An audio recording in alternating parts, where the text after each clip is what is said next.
Good morning. Come on in. Let's do this. Happy Sunday. We're going to be live all day today on Sunday. We got so much to talk about. So, good morning, everybody. Today is July 27th. 2-7. Good morning to the moderators, members, subscribers, and even those who are fence riders. You're here for a reason. Whether it's waking up on a Sunday and you're like, oh, I can still be in bed and listen to Lana just talk about the Brian Culver Moscow Police Department reports.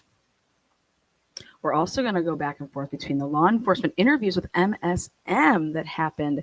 Again, they are clipped portions. They did not do anything live. They were pre-recorded and then clipped for our entertainment purposes. Because anything that's on television or any platform is entertainment if you think about it, right? Can we say it's factual? No, because I need to see documents. The audio should not be cutting in and out, but thanks. If it is, I will double check right now to check on this audio. Let's take a look. Audio. What do we got? It says it's banging. Full go. Yes. Looks special. I think people just like to microphone check. Well, turning your attention here to report number 112. It's like the band 112. You guys know about the R&B band 112? Thought I told you that we won't stop.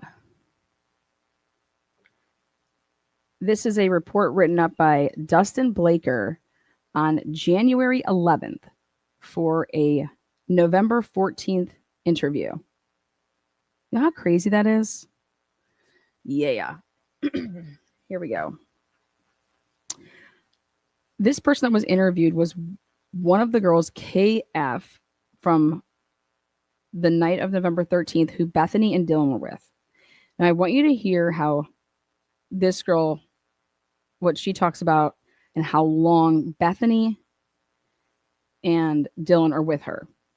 On November 14th at around 2:52, 3:52 in the afternoon, Blaker said that he called KF to arrange an interview with her. Kay had already left Moscow and was heading south, southern Idaho to be with her family. This girl told me that she had contact with Bethany and Dylan on 11/12/2022.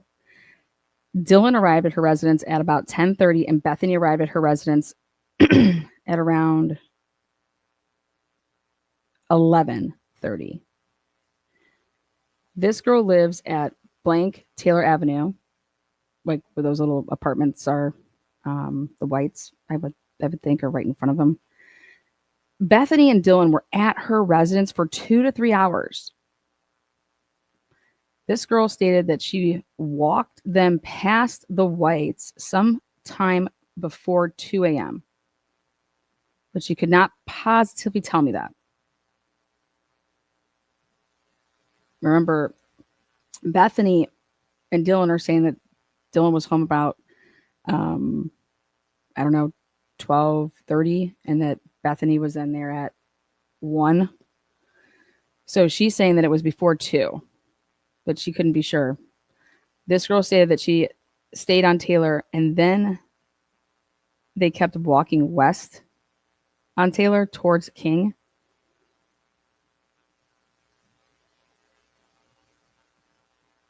She wasn't sure. I'm sorry. Let me back up.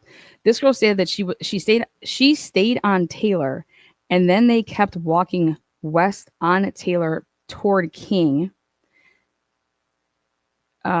This girl stated that there was a group of 3 or 4 other females with Bethany and Dylan at the time.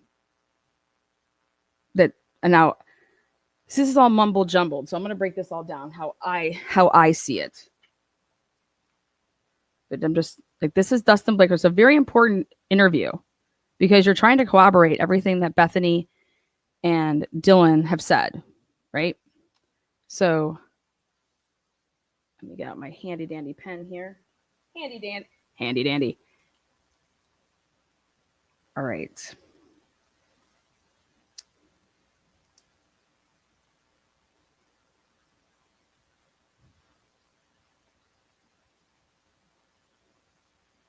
Okay.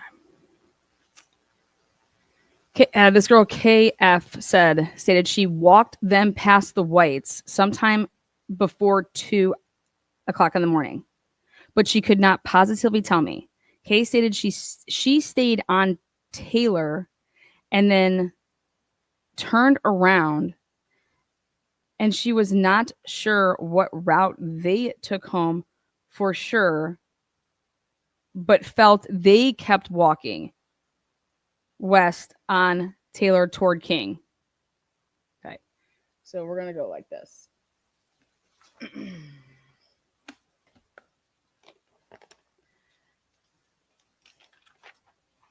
gonna choppy interview.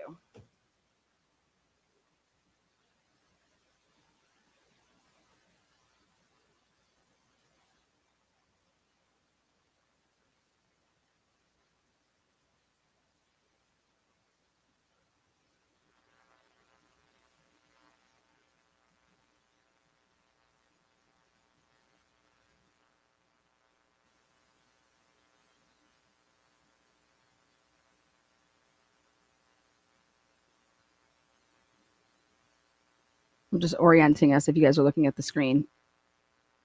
if you're going west, so here's where these apartments are. Like this kind of. They're saying that to go like this way home then. Well, wouldn't they just use like the cut through with those like steps? Because that brings you right up to this, which is their street. This is Signature houses over here. So this is Taylor. And these are the whites right here. And then you walk up those stairs that Brian Enton walked up, and it takes you right to the King Road house. Okay. So I'm just orienting us. Where Ava lives, her front door, she can actually see. So it's more like these are right up against the street. Her front door, she can see the front door of King. So just orienting us, okay? There you go. So Blaker's trying to get down some times, and it's very confusing to anybody. This would be like, wait, what? So Bethany and Dylan come over together. No, one was there earlier. So Dylan arrived at about 10:30. Did Dylan arrive by herself? Doesn't say. And Bethany arrived around 11:30. Then this girl lives at blank Taylor Ave. And then if she's saying that Bethany and Dylan were at her residence for 2 or 3 hours, so that's like, are we going off of this time or this time? Was this person there for 3 hours and this person was there for 2? You know, and she says that this girl stated she walked them past the whites. So this is what that would mean.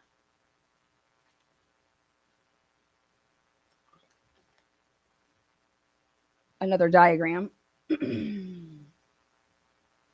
Taylor.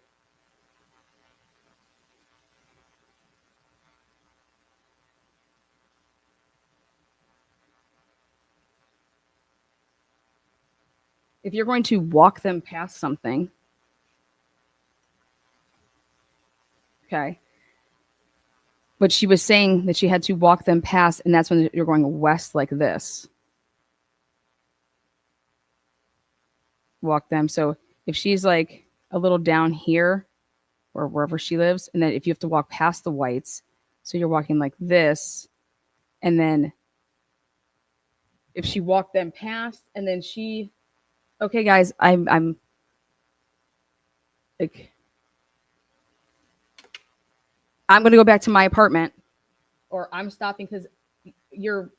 If I'm walking you to where you need to go, I then stop. If you live here, if you live behind where you're going and there's stairs and you're actually going home, why wouldn't you just go up those stairs and go straight home? You would never, as a college kid, walk around like you're driving a car to go to your house like this when you would just walk the steps. I just want everyone to see that. So, this girl to me seems like she wants nothing to do with anything past, hey, I walked them past the whites heading west. If you're at your house and they're at your house and they're going to go home, people just leave your home. I've never walked out at my college house when people were leaving to go home. I wasn't like, let me walk you a couple houses, like, unless I'm going to walk out. Oh, hey, I want to go take a smoke. I don't smoke though. So I'm just trying to put in all the different possibilities as to why this girl would have ever actually gotten out of her house at, just a little bit before 2:00 in the morning to say, okay, hey, I'm just going to go a little bit west and walk you guys a little bit west.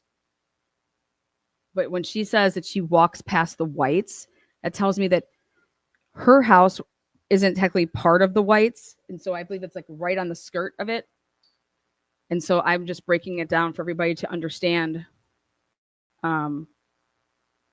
what this truly means.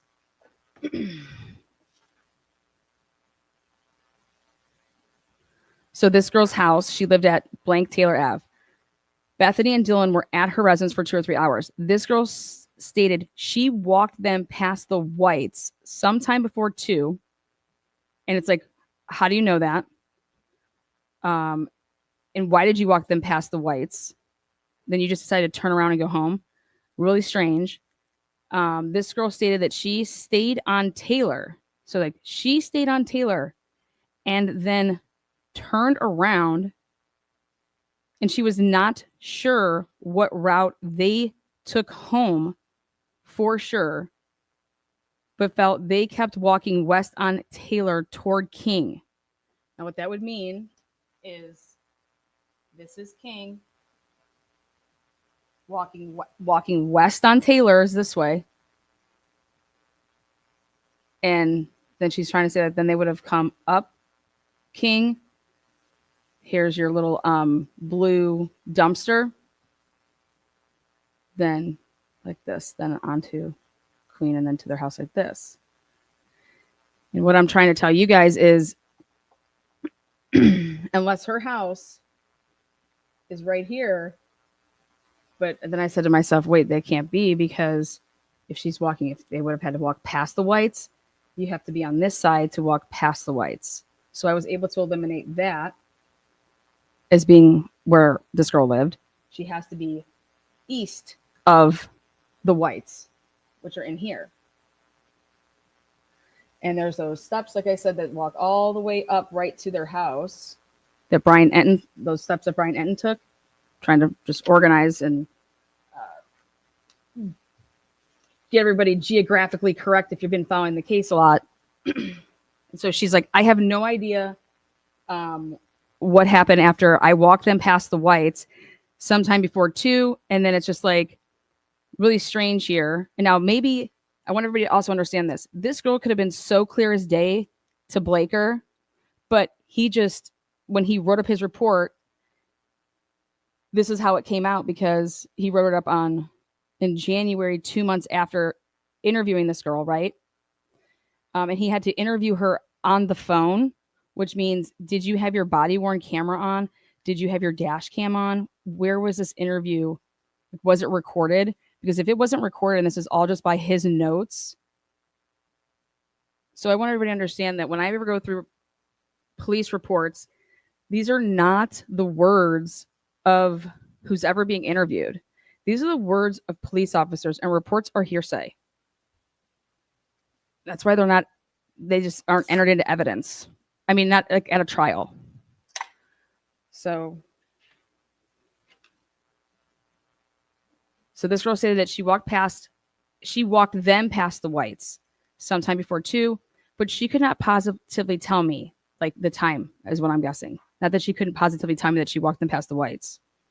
This girl stated that she stayed on Taylor and then turned around. And she stayed on Taylor, then she turns around to go back to wherever she was residing. And what it tells me there in a weird way is, does she just want to act like she doesn't know if they went into the whites, if what happened?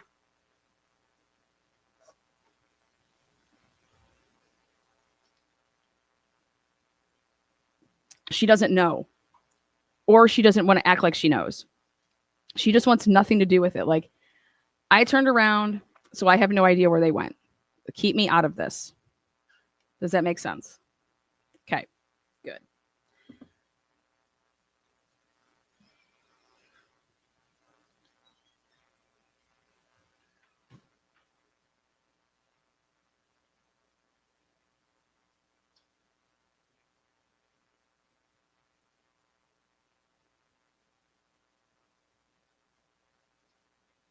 All right.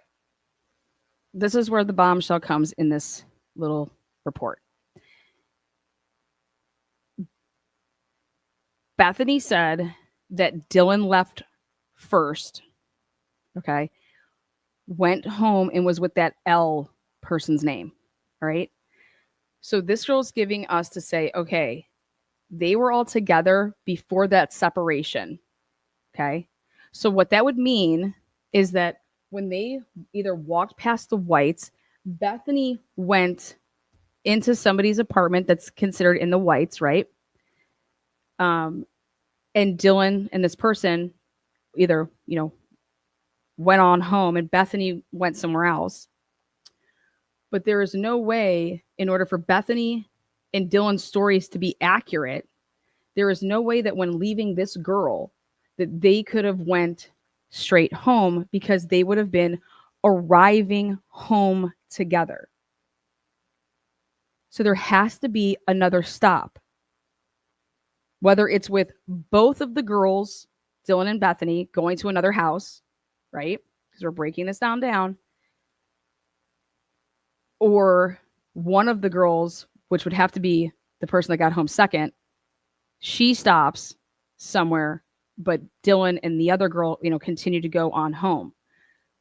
The reason this has to be the case, and you're trying to corroborate, is because Bethany and Dylan saying that they did not come home at the same time.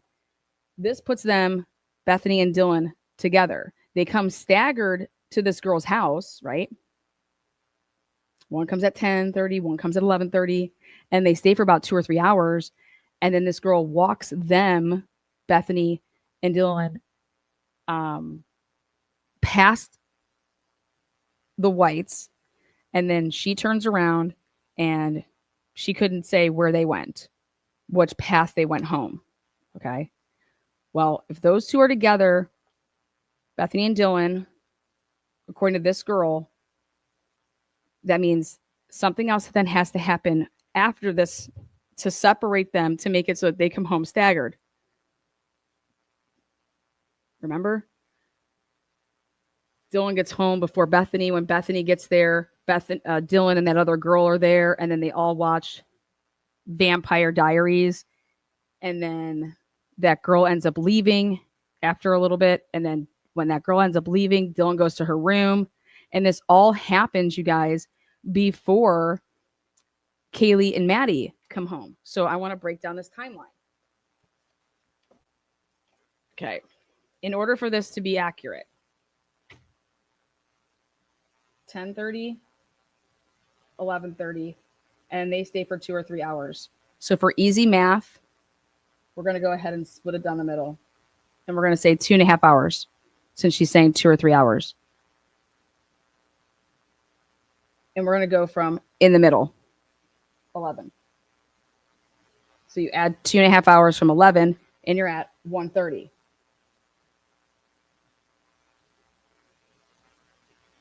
right? So they leave that girl's house at 1:30. That would mean that Bethany went somewhere else. Okay. And Dylan goes home. And Dylan would have gotten home at, I don't know, 1:35, 1:40. And then, ready for this? Where is there time to watch this Vampire Diaries? If then Bethany would have had to go somewhere else and she gets home 30 minutes later, that would be arriving at the same time as Kaylee and Madison at 1:56.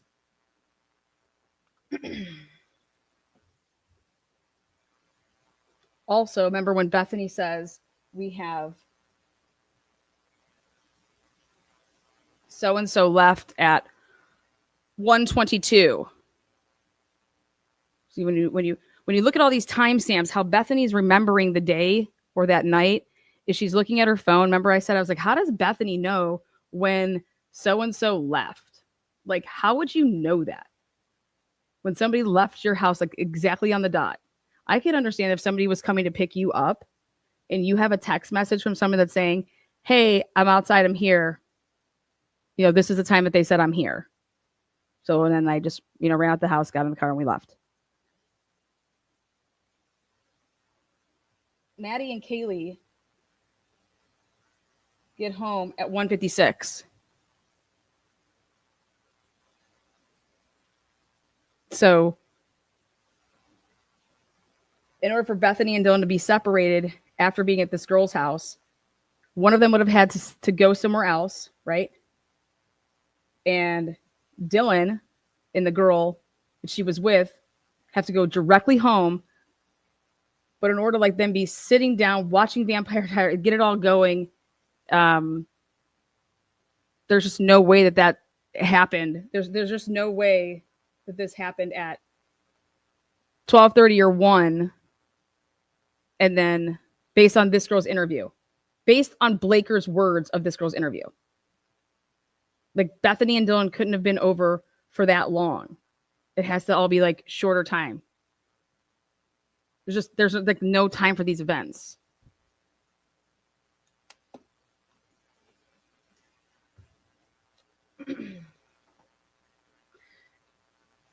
And how this girl wouldn't be able to know which way people walked, that to me, I don't buy that. But I get it. If she truly said that, I would want nothing to do with it probably either. Or if she was also drunk, So then that's it.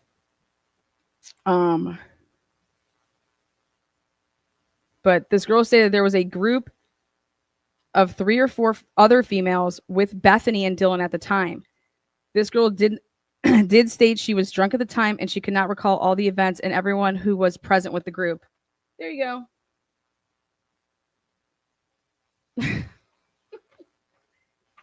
And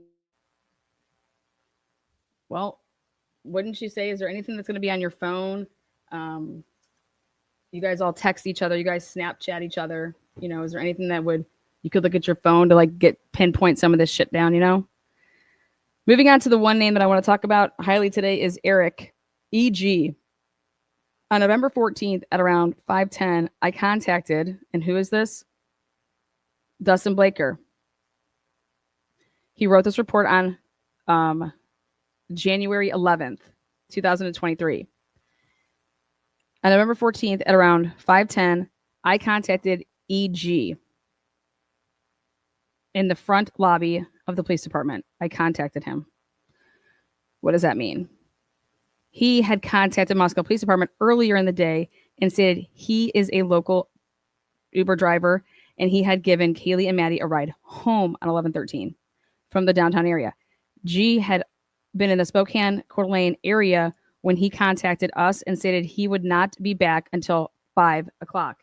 Remember that Olivia went through Kaylee's calls, texts, the numbers, because they did their phone plan or whatever. And So here, according to Dustin Blaker, EG calls up and then says, "Hey, I'll be back at 5." And so my guess is that I'll come into the police department and meet you and talk whatever. So I asked EG how he knew Kaylee and Maddie. He said that he drives for Uber and Lyft, and Kaylee and Maddie have become some of his regular customers, and this is how he met them. He said he was contacted by Kaylee at around 10:02 and asked if he could pick her and some friends up at 1122 King Road and take them to the corner club. Remember, this would have been 10:02. Remember, Kaylee did not go to the Sigma Chi house. Okay. And so he goes and he picks up, he ends up taking them. He says he could pick her and some friends up at 1122 King Road and take them to the corner club. He arrived at the address at 10:15 and picked up Kaylee, Maddie, and one other female friend. He doesn't know who this person is.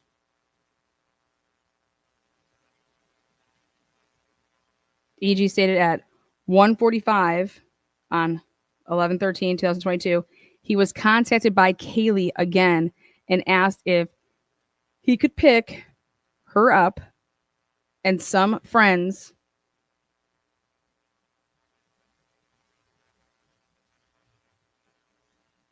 at the grub truck. EG arrived at the grub truck at around 1:49 and took Kaylee and Maddie home. Was anybody else in that Uber? Pickups, me and some of my friends. Not like just like me and Maddie, me and some of my friends. Just like on the way there was another person.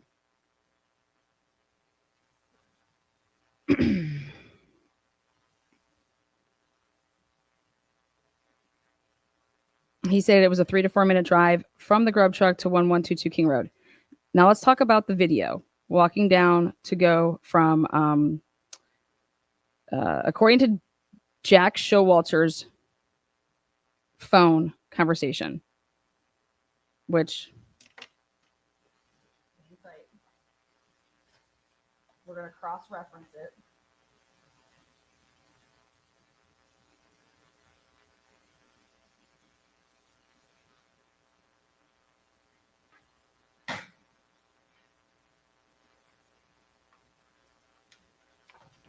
Okay, so we're going to cross-reference it here with David Hathaway's report that he wrote up on 11/15, and he had a phone voicemail, and then he talked to Jack Showalter.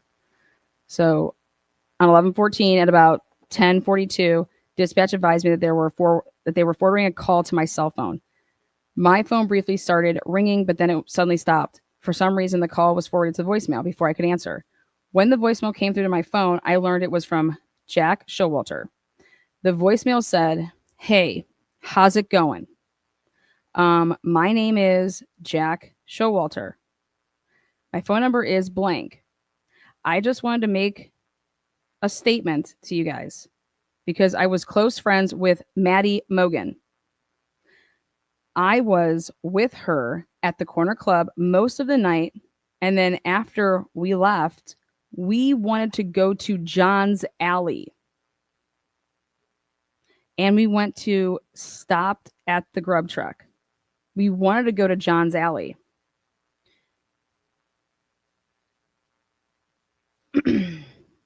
They got grub truck. Then a car picked them up and they left and went home." How would he know that they left and went home?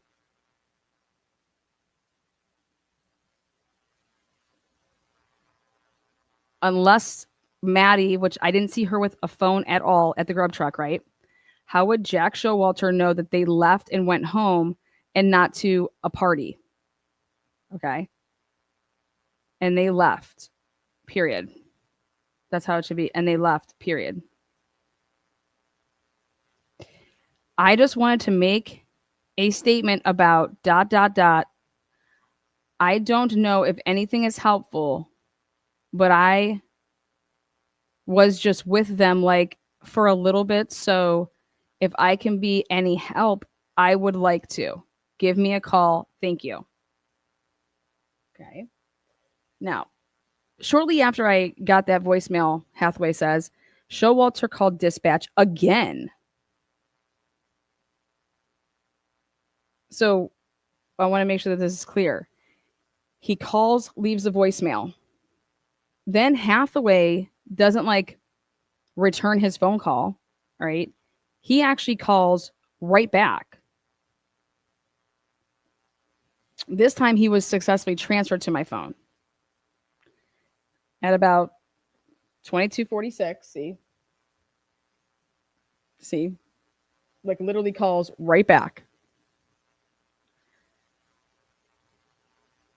I talked to Jack on the phone. Showalter essentially said the same thing he said in the voicemail he left. Showalter said he was out with, in quotes, Maddie at the corner club until about 2:30. Okay. Showalter said several times he did not know who the other girl was with them that night. What? What? Okay. If you are good friends with Maddie, think about this. If I am good friends with somebody, how in the world would I not know who Kaylee is if that's Maddie's best friend? Just think about it like that. Okay? If I am good friends with Maddie, I'm going to know who Maddie's best friend is.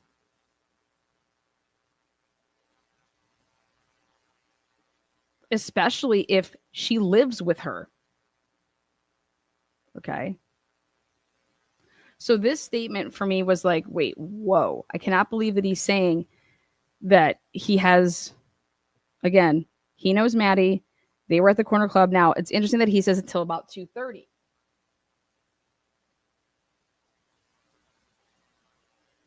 I want to know where he's getting that time from. They were there until 1:30.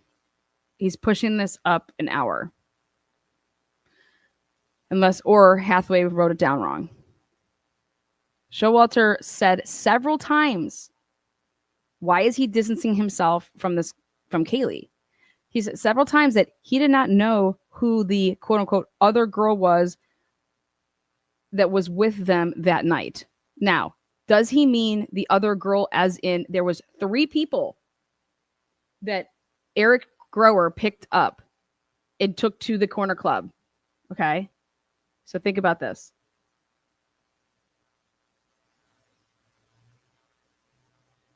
Three girls. Is there a chance that he is talking about who that third girl is? Okay. You have to give that weight. But now what's crazy about this, right, is look at this police report and anybody reading this would be like, he's talking about Kaylee.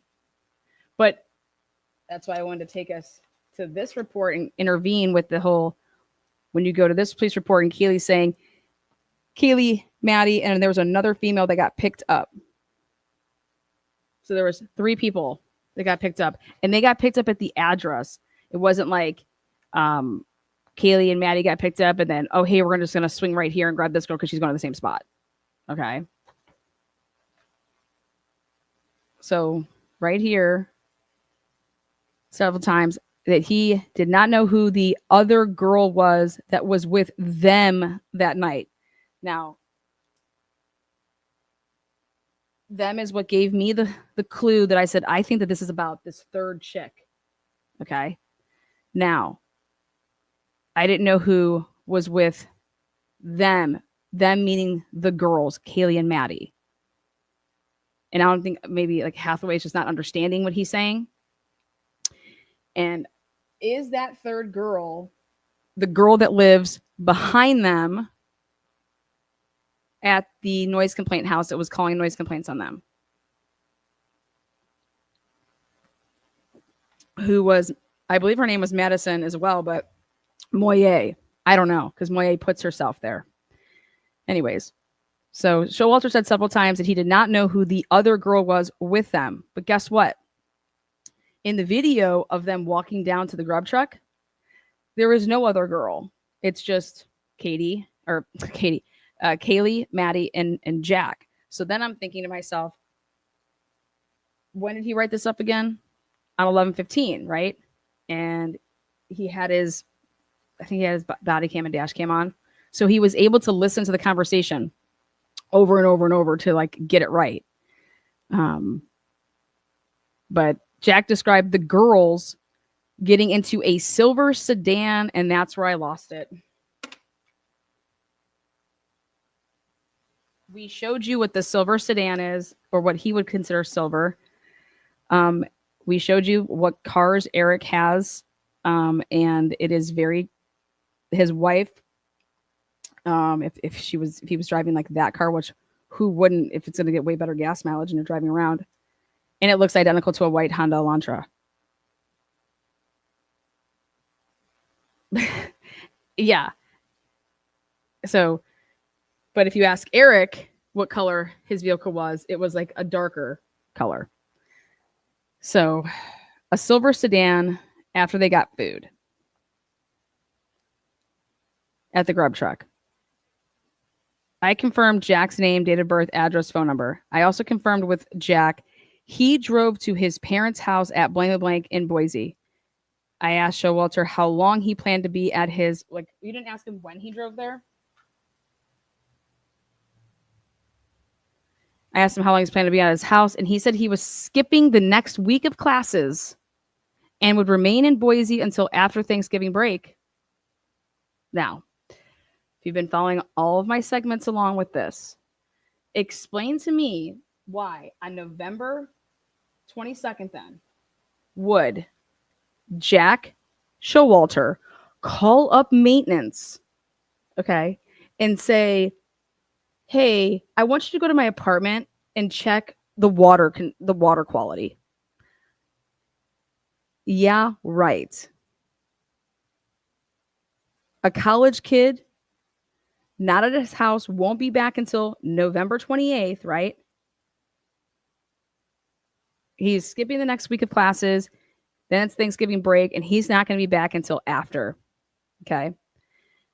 Now, I personally believe that either ISP or the FBI went to his, they had to have interviewed this kid. Or if you listen to law enforcement talk about how they would handle situations, they would say, no, we don't want anyone to think that, we don't want to let somebody know that we're onto them. So how soon was Hoodie Guy cleared publicly by the police?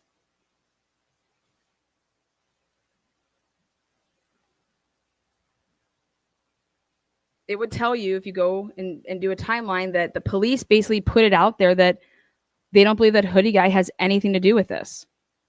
Now, did they put that out there because they wanted him to feel that, hey, yeah, you're not a suspect?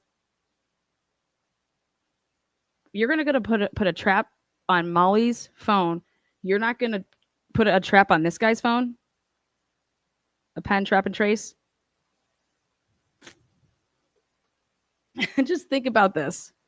Think about how wild this is. So I would love to just ask Showalter if he called maintenance and asked maintenance to do a water quality control check, whatever he, and I want to see, normally with maintenance, you have to fill out a slip and then like you turn it in. I want to see Jack's phone records to see if he called this in. I want to see if he emailed. I want to see when Jack Showalter actually asked them to do this, because I want to know if Jack Showalter is reading this or has he not even come across this. And if he was to read this, would he be like, wait, what? What? Also, what if he's like, I never did that? I never did that. I would not put it past somebody to, hey, do this, call like this kid, act like you're going to do this, and then we're sending, like, how would you, if you got a phone, think about it. I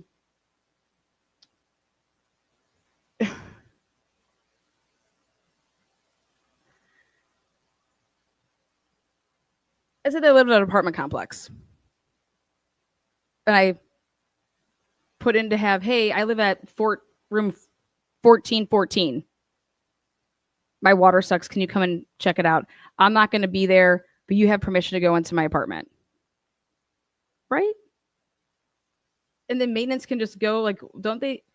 How do I know that you're actually the person that lives there that called and is giving me permission to go into that apartment?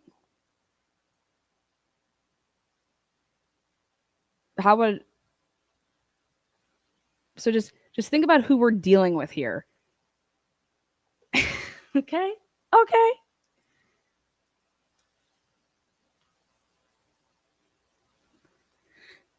Blank stated he was willing to talk to a detective about his involvement with this case. Blank said he does not have a roommate at his Queen Road apartment and that he lives alone. I recorded our conversation with my dash camera. There it is. That's what you need.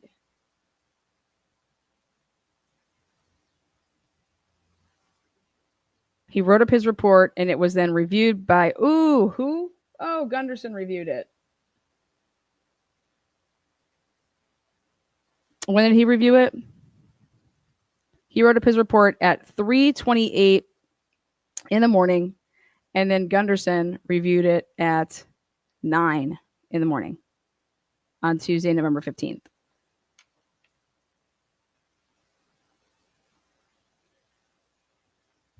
So who did I believe that ISP did this interview, and they probably sent somebody to Boise, whatever house he was at with his parents in that area.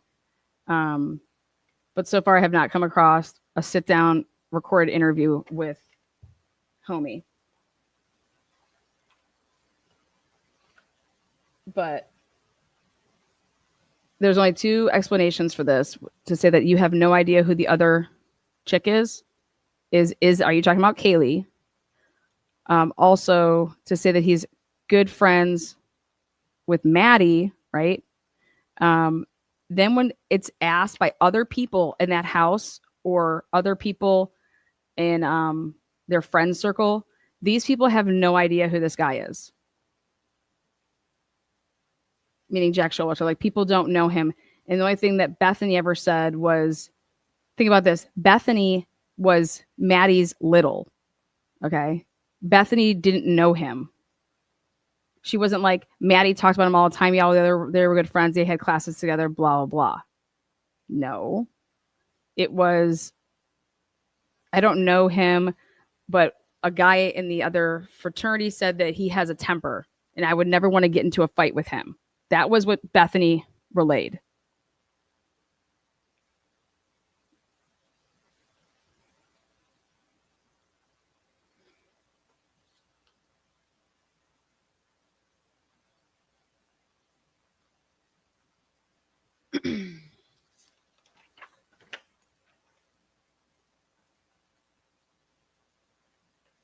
And for the record, Hathaway has absolutely, like, it's interesting that he would be sent that call. Think about this.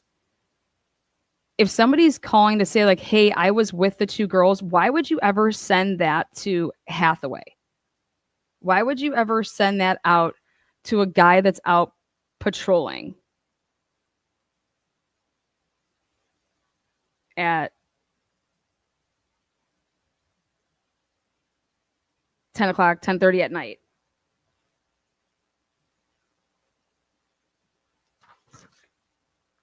Look at, I record our conversation with my dash cam in BWC. Why wouldn't, if somebody is calling and tells you on the night of November 15th or on the night of November 14th, so on Monday night at 10:30, calling in and saying that they were with Maddie and Kaylee, don't you think that this would go to somebody like Mowry, Blaker, Payne, or one of the detectives?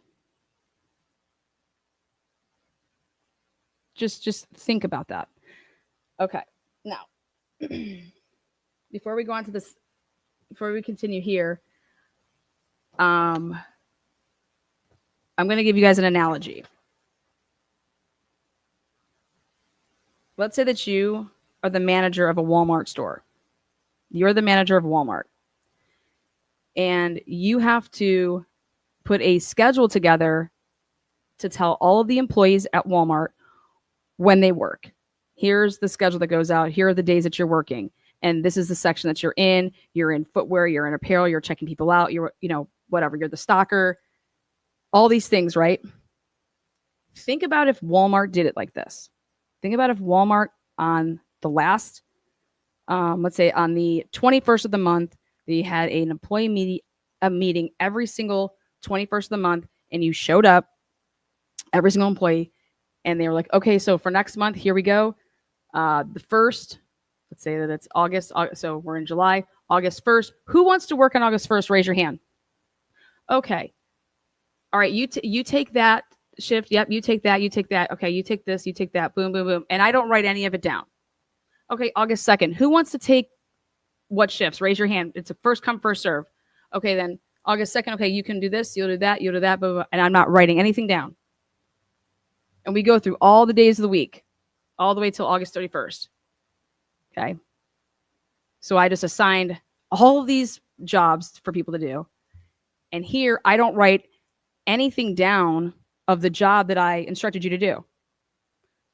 So let's say that August 5th comes around, and let's say at all times we're supposed to have 50 people working. And I look and I'm like, wow, there's only 29 workers here right now. Where are these other, 21 workers? Well, I don't know. Well, who's supposed to be here? I don't know. You didn't assign them? Oh, I assigned them what they're supposed to do. Yeah. Well, where'd you write it down? Where's the schedule? Oh, we don't do it like that. What do you mean you don't do it like that? You don't keep track of what you assign people to do?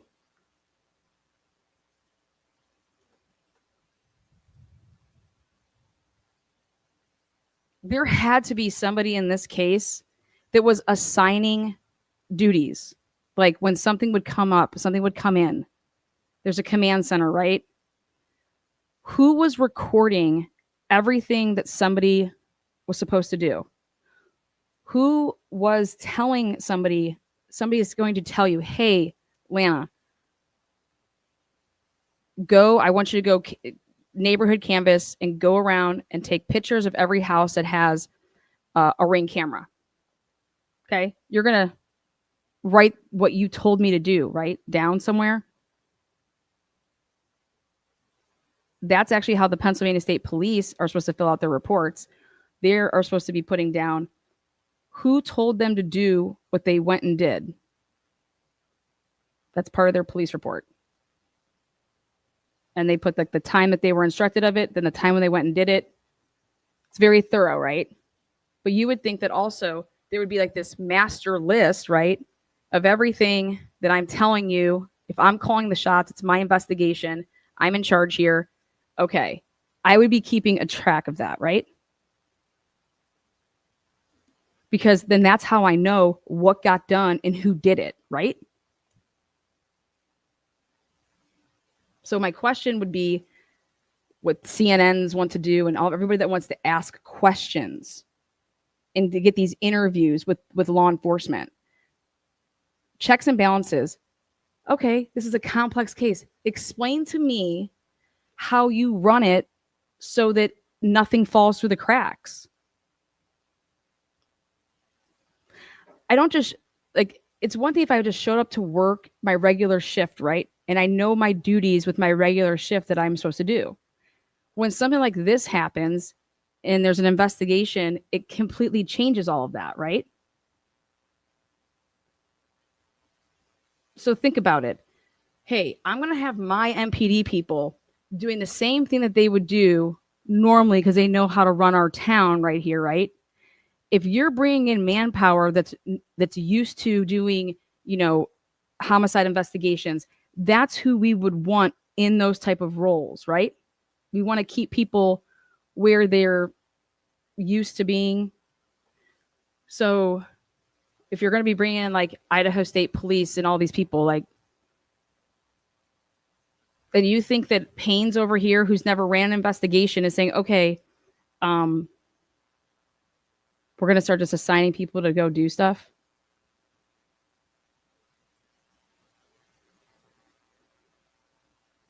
So I want that to be in the back of your heads when you're reading these reports, because that's what's going on in the back of my head, is just like, okay, Hathaway writes up this report, puts this in, and it was reviewed by Gunderson.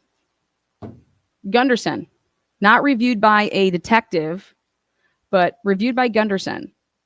So here's the two people. Okay, don't you think that this is pertinent? I need to make sure that these people, hey, Payne, you need to see this. Don't know if it's true. Don't know if this person's just calling up, talking out of their ass, but you need to see this. This is important. Then if Hathaway doesn't say it, then you have another line of defense, which is Gunderson, who reviews the report. But why in the homicide investigation would the person that would be reviewing the reports not be the command center people? Why would it be someone like this? So I got to go through two chotches? And then, oh yeah, the report looks great. What does it mean to review the report? What does that consist of? That's a question that you'd have. I would think that in the homicide investigation, any report that has to do with this homicide investigation should have only ever been reviewed by the command center people, because that's how you're getting the information. You're reviewing that, right? So that it's getting to the people that are making the calls. Shane Gunderson isn't making any motherfucking calls. Why the hell is he reviewing shit? That's a very pertinent call that somehow went to a patrol cop that's out there driving around.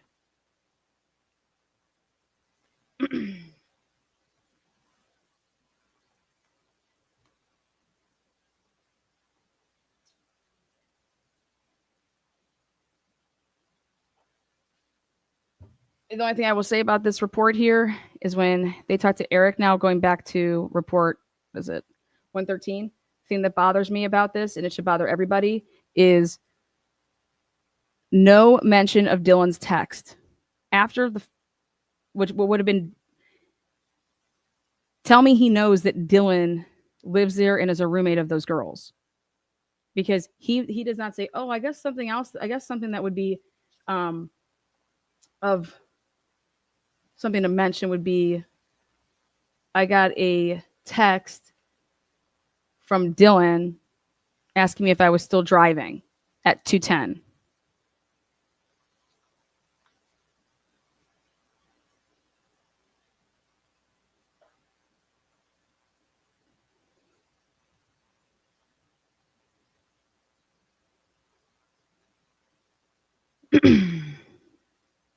So people were wondering who Kaylee was, texting with.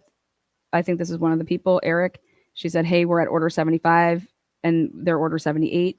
Kaylee and Madison come to the vehicle a short time later. Kaylee was in the front passenger seat and Maddie was in the rear seat. Maddie was eating the food from the grub truck with her hands. They all had a casual conversation. And he said that they appeared to be fine and nothing appeared out of the ordinary. Eric Grover stated he still had the texts on his phone and he sent the screenshots to me. I burned those screenshots to a DVD and booked it into property at a later time, along with other documents I had related to this case. Like what? Other documents I had related, like what? What things? When did you write this up? Whoa, January 11th. Wow, awesome. When did this happen? Oh, November 14th. Awesome.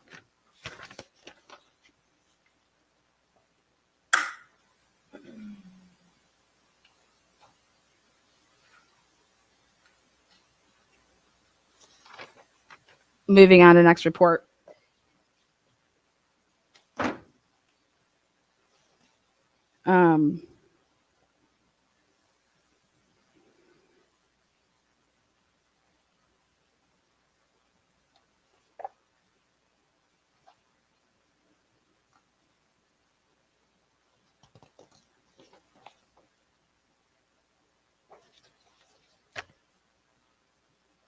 This is Brett Payne. He interviewed Jack Decor. Did I go over this one? Report 114.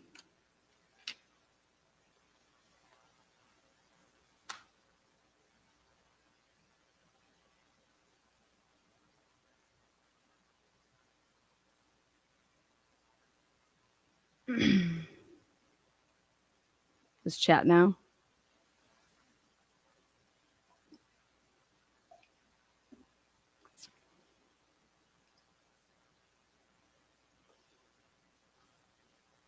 I can't remember if I talked about report 114.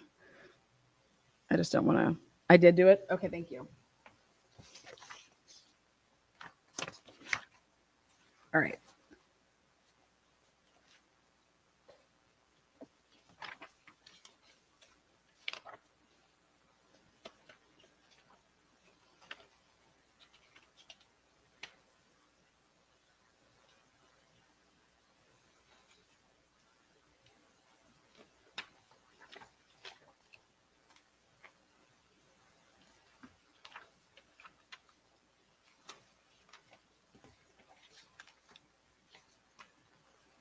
Okay, I want to show everybody the CAD report.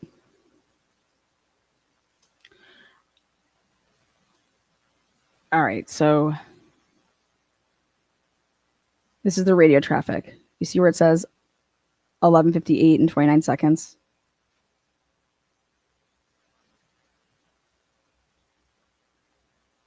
That was your 911 call. And then it would be changed to different. It could be changed to whatever type of call it becomes. And when certain police officers are dispatched somewhere, so it says like en route, see that number 170. So that's badge 170. And this is everybody that was on this incident, responders detailed. So M170 is Noonan's, Warner's 146, Gunderson's 113. You see all those? Corbin Smith 171, Ryan Snyder 153, Tyson Barrett 102, Dollinger 107, Rosinski 167, Morris 172, Rosendahl 177, Jay Waters 129, Casey Green 111. Do you guys see Blaker? Do you guys see Payne? Nope.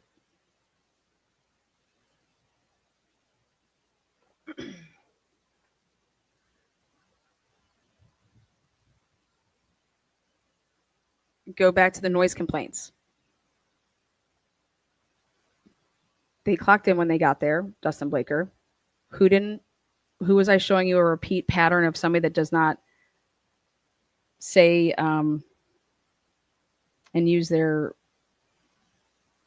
computer system that has a history of doing it? Payne. Okay. So what that means is when you're breaking down, because you have to work backwards. So like 11:58 in this seconds, see 11:59, 11:59, 12 o'clock, 12:01. Okay, right here. over the radio. Think we have a homicide. Right there, you see? The M170, 1201. En route, this person is, that's the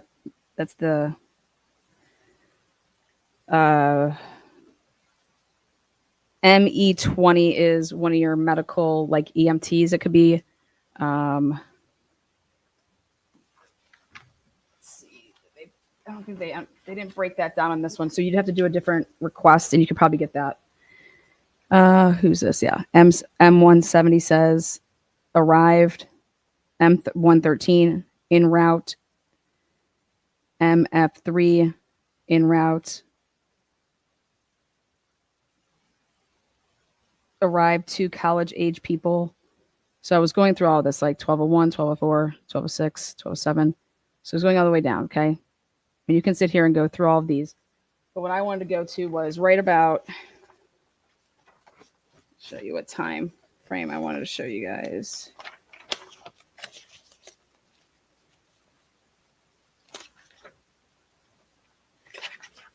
Okay.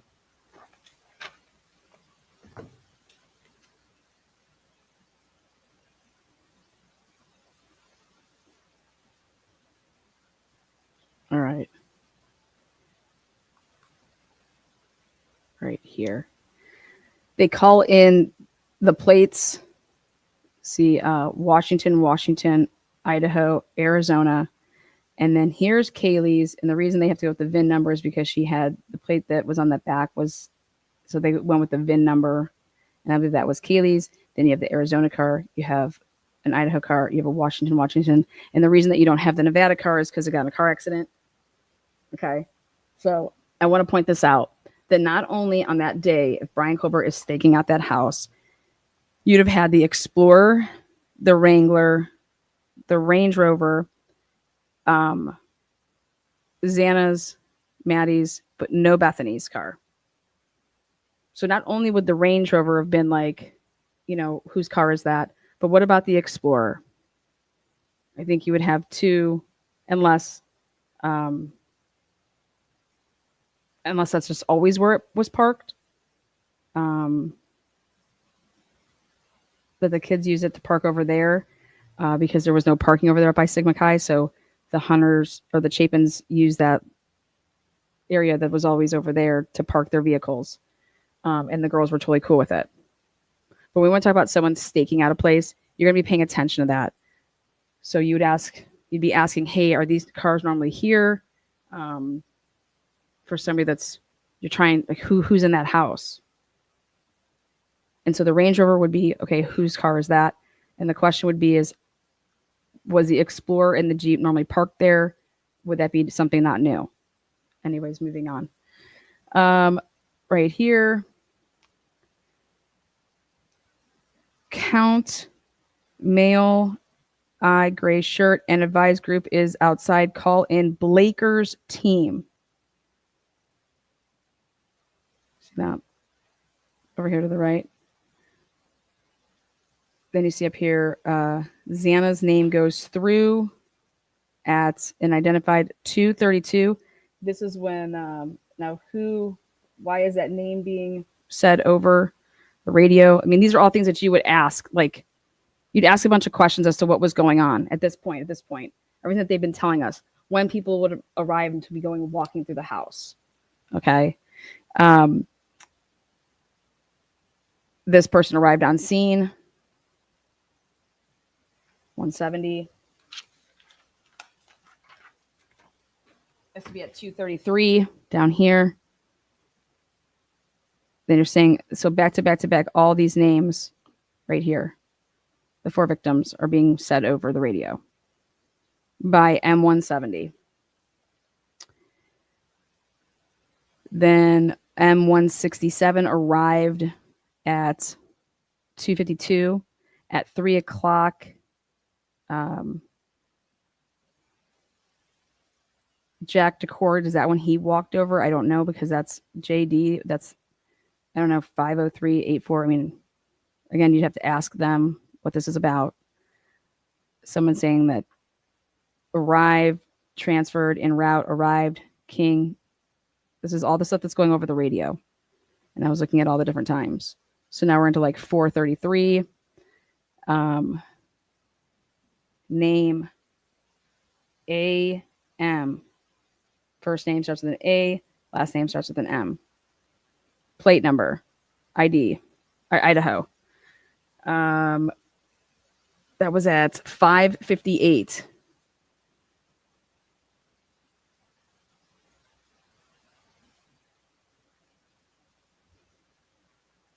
And what everybody should be noticing is, oh wait, everybody that walked through. So like when Jennings got there, when Thompson, when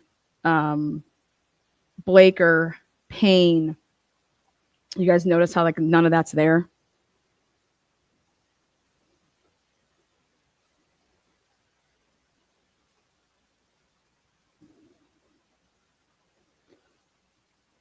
Now we're getting into, look at this big gap. 6:29, 6:31, 6:31. Now look, 10:47.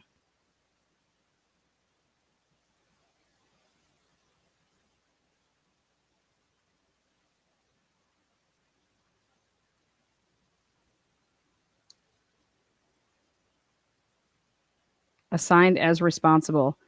I want to know if it was assigned as responsible. Is this, are we talking about, because you, did the crime, so if Payne's saying he's arriving, and as he's arriving, so is the CSIs, okay? If the CSIs drove from Boise, that's 5 hours, okay? And that's if like you were just notified at noon and you just like hop in your car and drove from Boise. That's 5 hours. You'd be arriving at 5. That's like you, like I'm saying, like you're just sitting at your house. Oh, okay, boom, in the car, boom. Or did these people come from, like, where did the CSIs come from? Was it the lab in Boise? I talking about logistics here. How soon could anybody have gotten there? So when Payne's saying that when he first arrived and he noticed that the CSIs were there, well, I don't believe that they could have possibly come from Boise. They would have had to come from an area closer, or Payne isn't accurate when he's saying that he got there at 5. Okay, like it just, one has to give. So I'm looking for that. It's just a simple question I have. Like, where did the CSIs come from? Did they come from Coeur d'Alene? Did they come, like, what lab did the Idaho State Police send their CSIs from? All right. There's 2 different reports where it's like Payne is saying that he got there in the PCA approximately at 4. But if you actually read these reports, you're going to come across where Payne is going through the walkthrough at 5. So,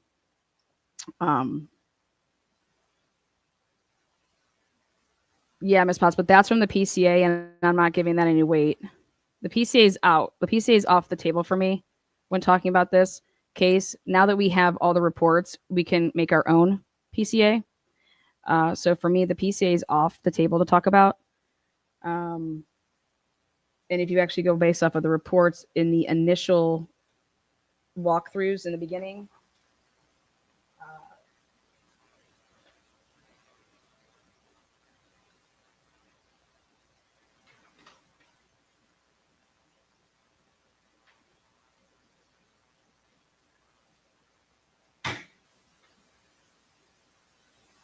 I think a good one to go off of is Mitch Noonan's. This is, you see how it was wrote up the same day? So take a look. He's number 170. All right. And so he writes this up the same day that this happened. So on at 6:48. That's when he hits enter to put it in. That does not mean that's when he started writing the report, typing it up. This would be when he hits the enter bar. And if you look, he's writing it up on 11/13. He was one of the first ones on scene. And it's 3 pages.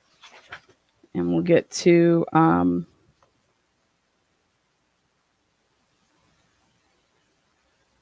let's see.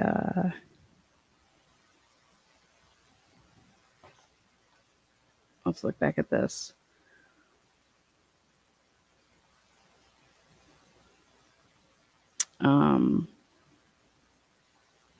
I walked outside and began interviewing Dylan. Dylan told me at approximately 4 o'clock in the morning, she heard a voice scream and believed it to be Kaylee's. Dylan said she heard Kaylee scream and announced there was somebody inside the residence. Dylan said she could hear Kaylee run from the 3rd floor down the stairs to the 2nd floor into the northwest bedroom. Dylan said she locked herself in her bedroom and continued to hear a commotion. Dylan said eventually she stopped hearing a struggle and heard a male voice say, "You're going to be fine. I'm going to help you." Dylan said she did not recognize the male's voice. Dylan said after a few minutes, she peeked out of her bedroom and observed a male described as approximately 6 feet tall, slim build with a black ski mask, leave the 2nd floor patio area. This patio door was likely left open as it was found upon my arrival. And they use the term ajar, by the way. But it's a good thing that you have your body cam on because when you can just see what it looks like, you know. I interviewed an additional roommate, Bethany, who told me she was at the residence during the commotion. Bethany said she was on the 2nd floor in the living room watching Vampire Diaries with Dylan and an unidentified person named the L word, the L name. The L word's a show. Sorry. Bethany said at approximately 2 in the morning, at 11:13, Maddie and Kaylee came home from a night out at the Corner Club bar, located at blank. Bethany said she also believed Madison and Kaylee went to the Grub Wandering Kitchen truck that was commonly located in the 300 block of the South Main Street. Bethany said she and Madison let Madison's dog out, Murphy, sometime between 2 and 2:30. Okay. Bethany said during this time, she observed no suspicious activity. Bethany said she returned inside while Madison was still outside with Murphy. Bethany said she went to bed around 2:30. Ready?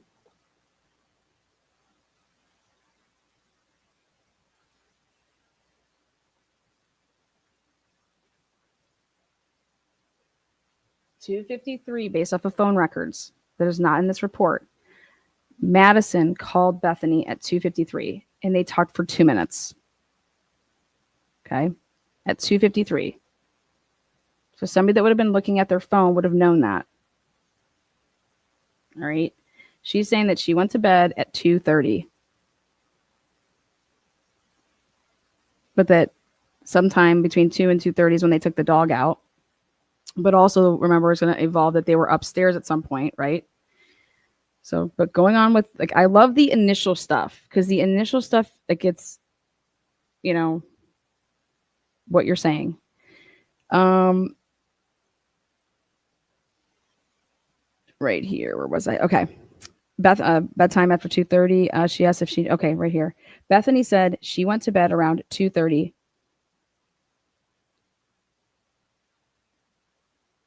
Bethany said Madison came into her bedroom sometime after 2:30 to ask if she knew where Murphy was.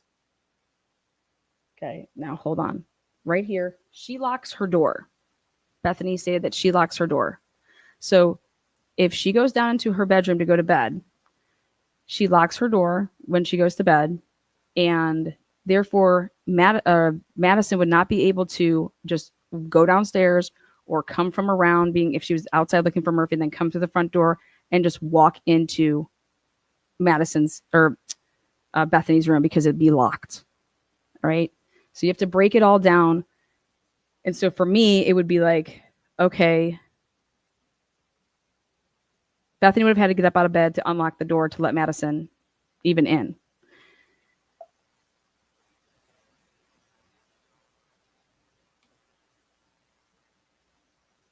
So going back here, again, Bethany said she went to bed around 2:30. Bethany said Madison came into her bedroom sometime after 2:30 to ask if she knew where Murphy was. Bethany said she told Madison, "No, I don't know where he is." And Madison left. Okay. So see this 2:53 call? Bethany said she woke up in her bedroom, which was located on the first floor, to a sound she described as a firecracker and a flash. Bethany said she initially thought the sound was a prank.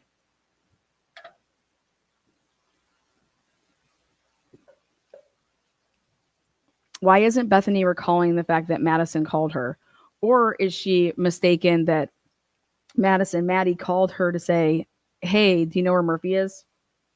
Instead of her like coming into her room? Is she just remembering, oh yeah, that conversation was actually on the phone? But let's go with that Madison went in her room and no, I don't know where Murphy is.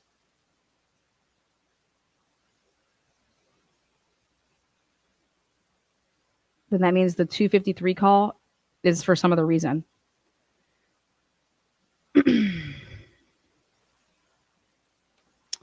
I I would think that well, we'll continue. According to Bethany's phone log she showed me, oh, here we go. She shows me her phone log. Bethany called Xana at 4:21. Why is she starting there? If you're going to be looking at your phone log, that call that would have been right before that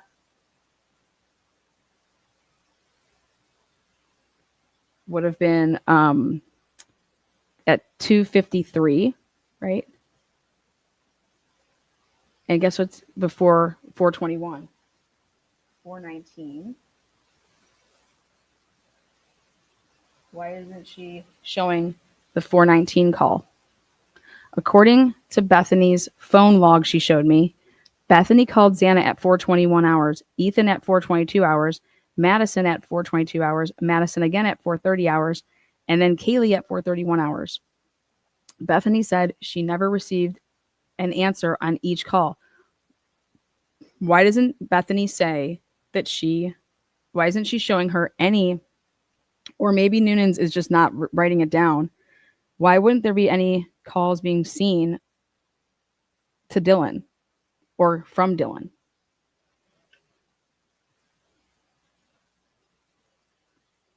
Were they deleted? Because if you delete it from your call log, like people do in relationships to show like that you're not cheating, but once you get a phone bill, you can see that calls were made.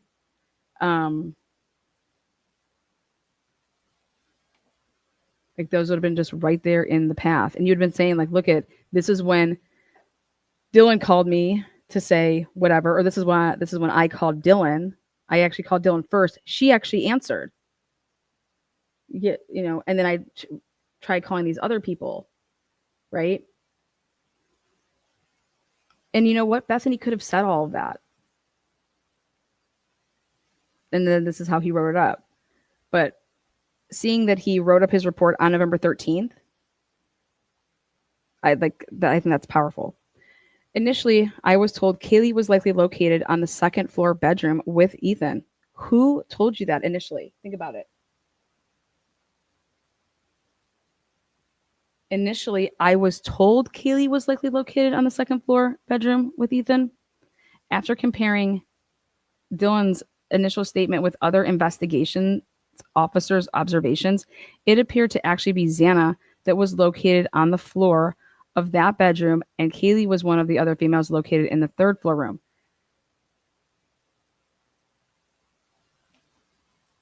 Now, I find it so hard to believe that if Dylan could not tell the difference of the voices that she heard, if she couldn't make out if it was this roommate or that roommate, then that should tell you how drunk Dylan was. That she would have thought that the voice that she heard was Kaylee, right? Because how could you possibly get that wrong? I'm sorry, but like that's a big like how do you get that wrong? I lived with 5 other girls, so there were 6 of us in a house. There was no way that I would hear one of my roommates talking and that, you know, I would never mistake whose voice is what. It's not going to happen unless I am like totally like, and then if that's the case, how could I even be sure of what was said?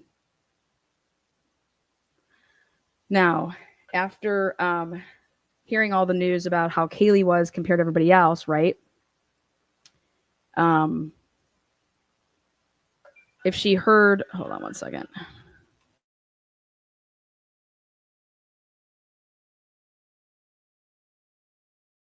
Let's play this. Let's play this scenario out. Dylan, if this all took place at 4, right? This is when Molly McMichael is outside of the house, just totally confused, right? Like somebody's up, she says, in the 3rd floor. And so if Kaylee's saying there's somebody here, okay, and if it was actually Xana was upstairs because they had just gotten home or something. So she went upstairs. There's somebody here. Xana's on the 3rd floor, so she's looking down, or she's looking out the window, and Molly's over here thinking that this person's ducking down, right? Versus like, did someone just like walk away? Why do you say that they were ducking? So Kaylee says there's someone here. Xana then goes into the bathroom because she was upstairs because Kaylee maybe was in the bathroom first doing whatever. Maybe just getting out of a shower. I mean, I don't know. Using the restroom. I don't know. So she said there's someone here. Xana then looks out the window, says, oh God, that's my DoorDash, right? Then goes downstairs, right?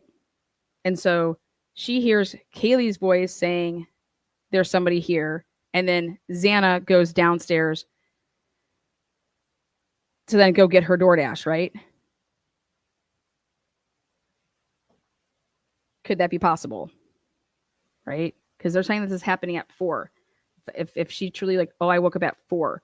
Well, whoever the killer is, they're not in the house yet because the white Elantra is not there yet, right? The cops would know, and so would the defense, that, okay, everybody always carries their phone around with them.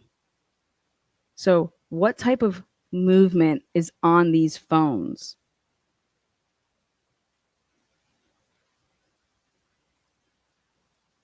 How many flights of stairs are going up on anybody's phone? What time does the phone stop movement?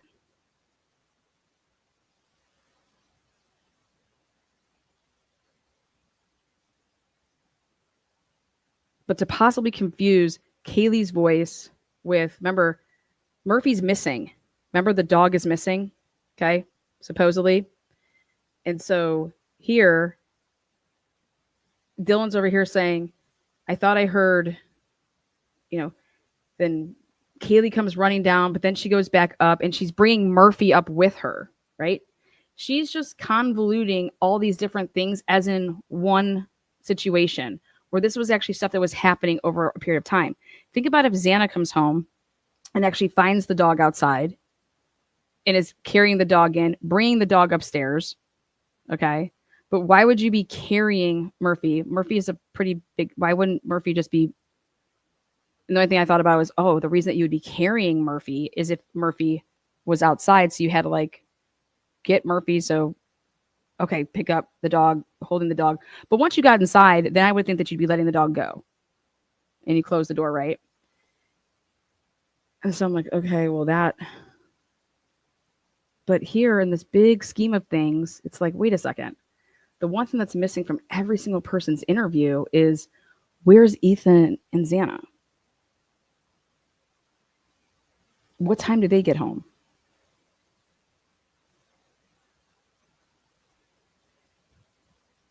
Nobody thinks to ask them, hey, when did you talked about Kaylee and Maddie coming home. Did you hear Ethan and Xana? Like, where is that in any of this? It's like, those are the first two bodies that you guys even find. Hey, when's like, where are they? Where were they? They live on the second floor. It's like, what the hell? Um,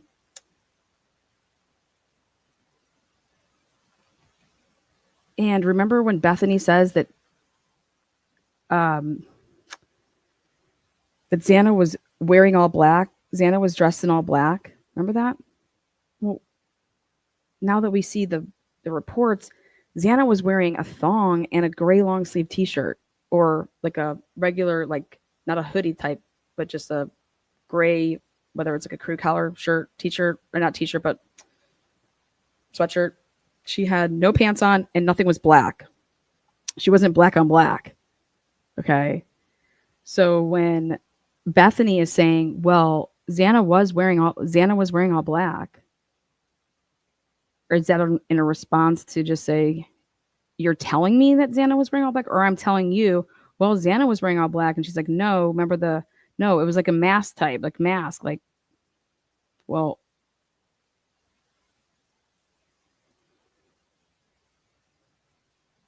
and then I don't know about you guys, but there ain't no way that I'm going to get my DoorDash and open up the door to my DoorDash in no pants on. Like, right? Just think about it. Especially if my DoorDash person is lost and being weird and walking up and down the road with a flashlight, then they pull out of my driveway to go park around the back, then they come back down to my driveway, and yeah, here I'm going to open up my door, with a thong and a long t-shirt or whatever shirt, gray. And then people could be like, no, she could have actually had her whole ensemble on when she actually got her food. And then it wasn't until she was upstairs after that she started to change. Sure, yep, that could have happened as well.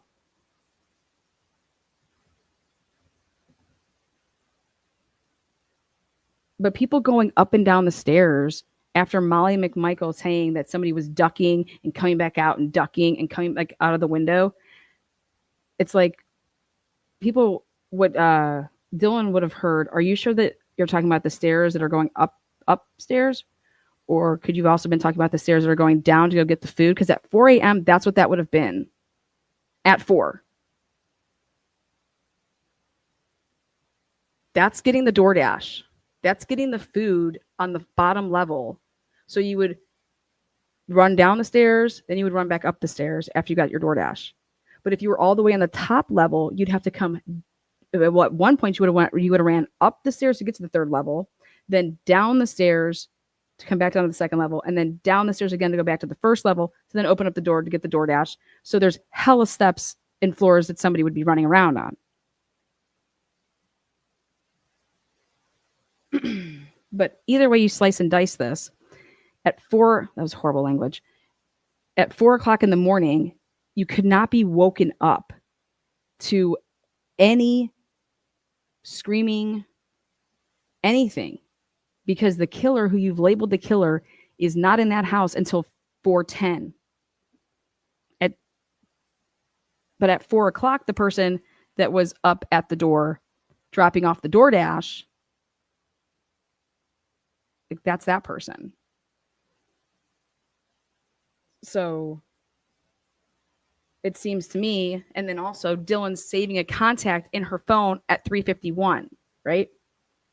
All I want to ask Dylan is, did you save a contact in your phone before or after you heard all of the commotion?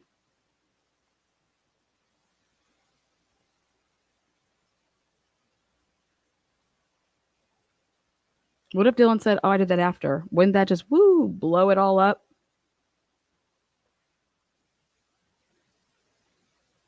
And it's a really important part of the story that has emerged is that Maddie's saying, after taking the dog out with Bethany, Bethany's saying, "Okay, it's too cold out here. I'm going to go inside." Bethany never says in her initial interview that like there was the dentist and going to the dentist, or I called my dad because he's a dentist. That's why I was calling him at 7 o'clock in the morning.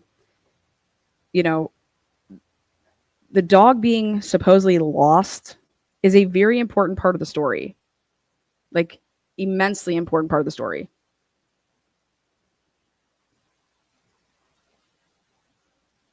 Because does that explain um, why Murphy had no blood on anything?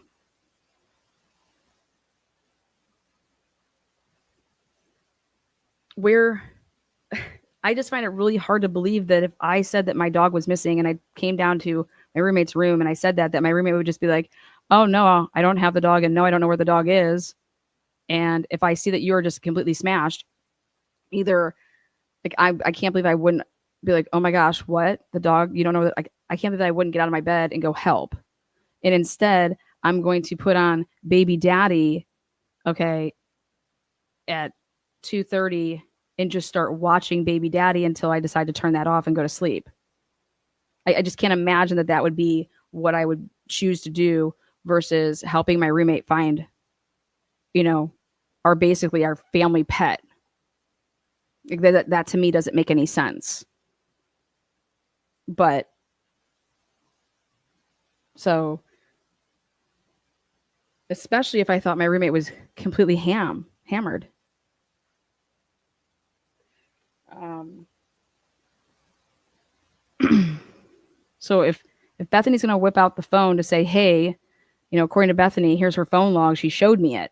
Bethany called Xana at 4:21, Ethan at 4:22. Okay, well, why aren't we talking about where this all began, which is at 4:19? Initially, I was told, we already went over that.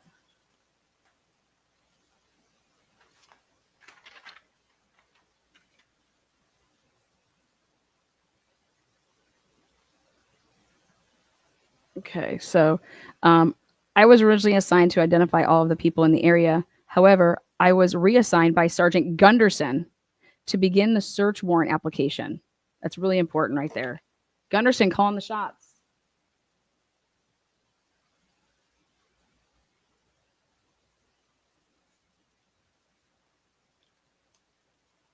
At approximately 6:28 hours, I returned to 1122 King Road to assist with securing the southwest patio entrance.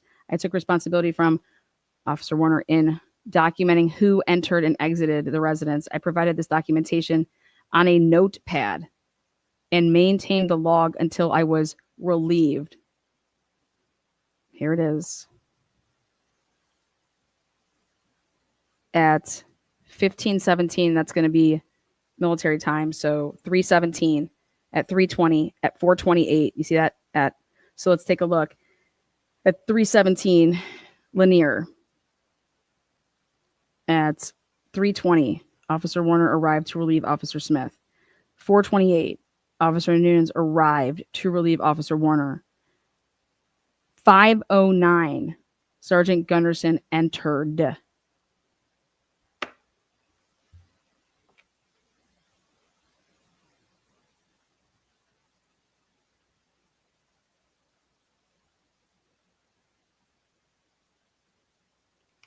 "5:09, Sergeant Gunderson exited." Say what?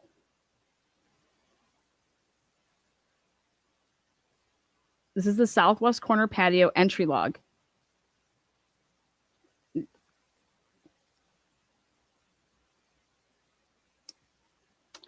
Just so we know what that is, that's 5:09. So he entered and exited at 5:09. Corporal Payne, Officer Smith, ISP Detective Talbot, Prosecutor Ashley Jennings exited. He must have been going to walk in, and as he's going to walk in, hey, no, get back, get your ass back out of here. Payne says to the crew. Payne, Jennings, Bill Thompson says, Gunderson, no, go, get out.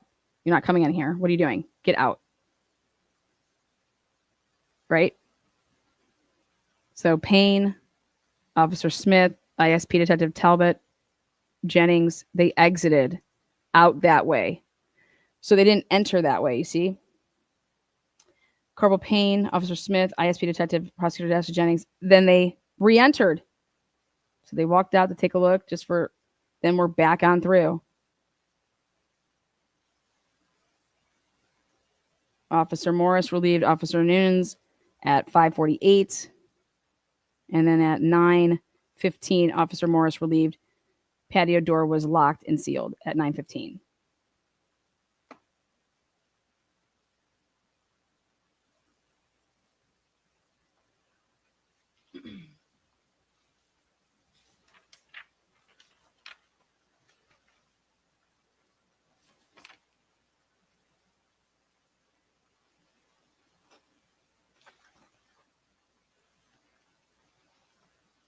According to Ashley Jennings, they were able to take a clip from Noonan's body cam when he went upstairs, and they were able to take a still image of Noonan's body cam, they're saying, where it's a still image showing that the knife sheath was there.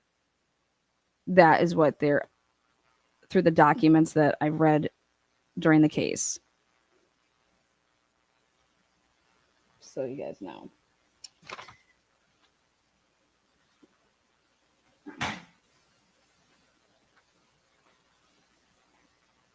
If you don't want someone to be involved in stuff or to see stuff, just so you know, you have them, oh, hey, you go work on that search warrant over there.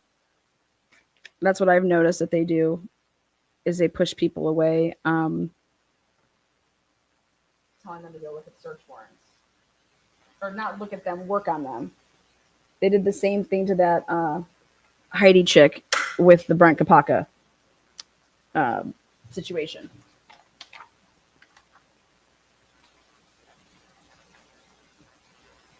Okay. And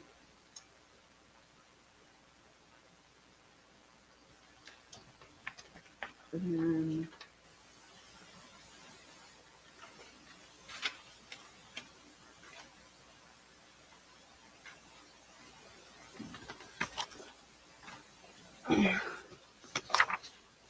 closing something out here, and we'll end with a bang for this portion.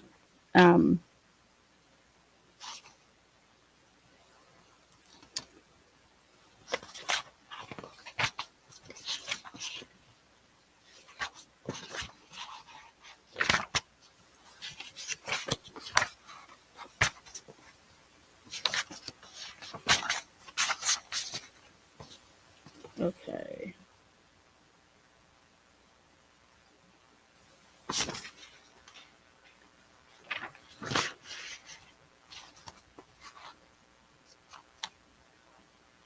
All right.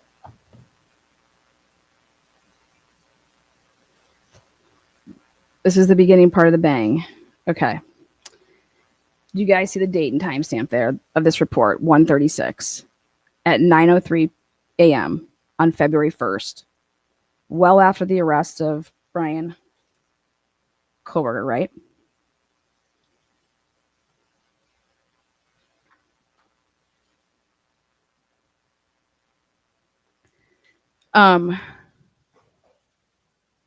If you go through this, page 1, page 2, page 3,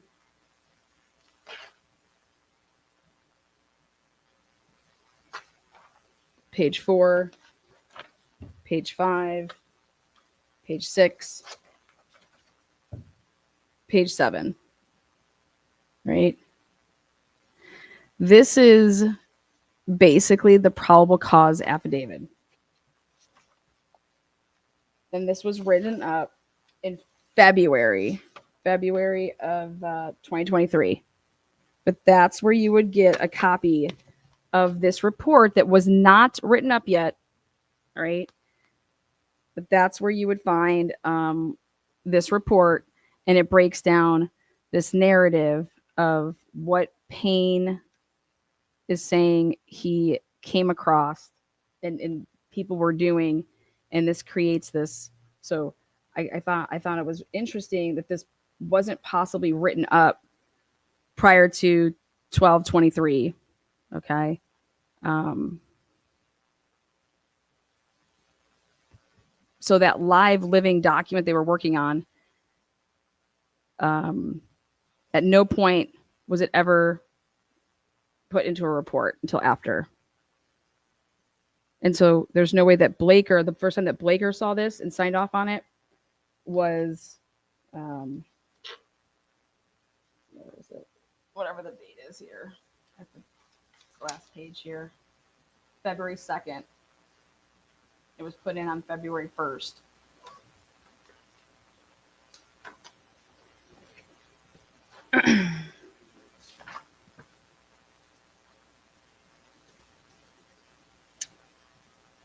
um,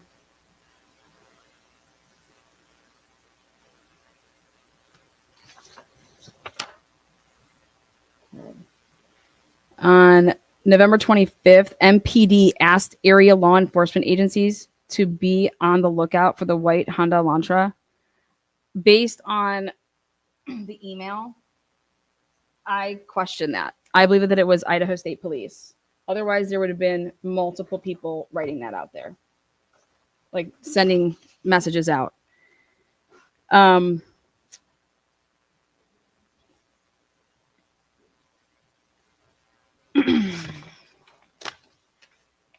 we'll come back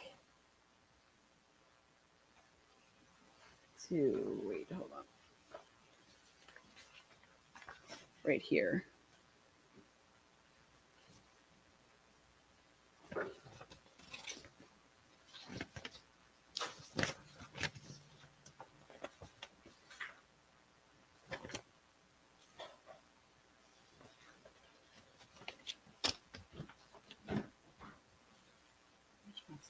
Okay, sorry. I had those backwards.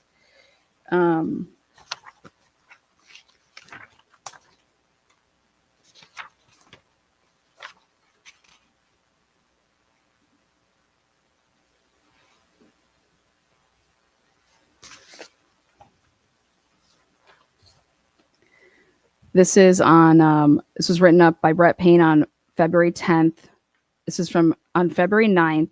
I was notified by blank blank, representative of the Gonsalves family, Shannon Gray, that he discovered, or is it Steve Gonsalves? He discovered an Apple Watch in Kaylee's belongings, which had been released to the Gonsalves family on December 12th, 2022.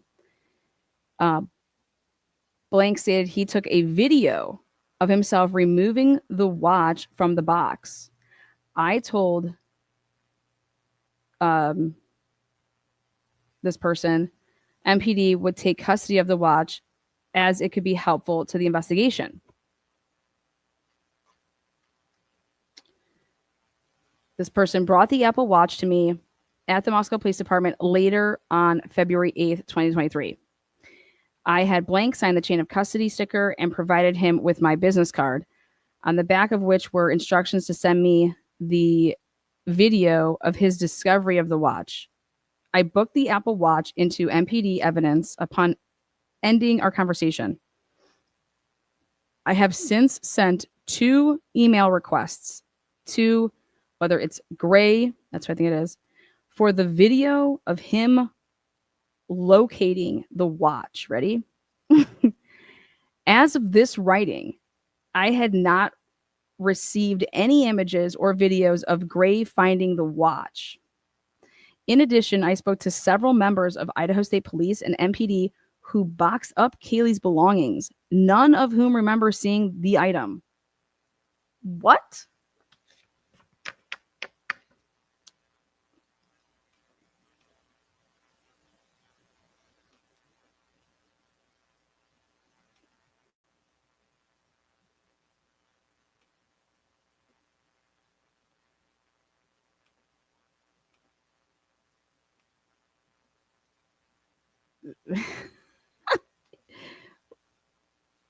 You guys need me to repeat that? This is wild.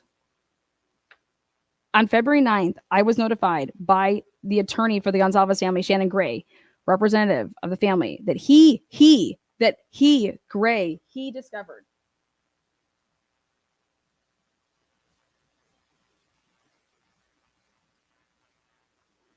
that Gray. So Gray's going through Kaylee's stuff. They're probably like, here, let's document everything. That way, like, let's record it all. That means you're not trusting shit. This was after the arrest of Brian Koberger. After the arrest of Brian Koberger.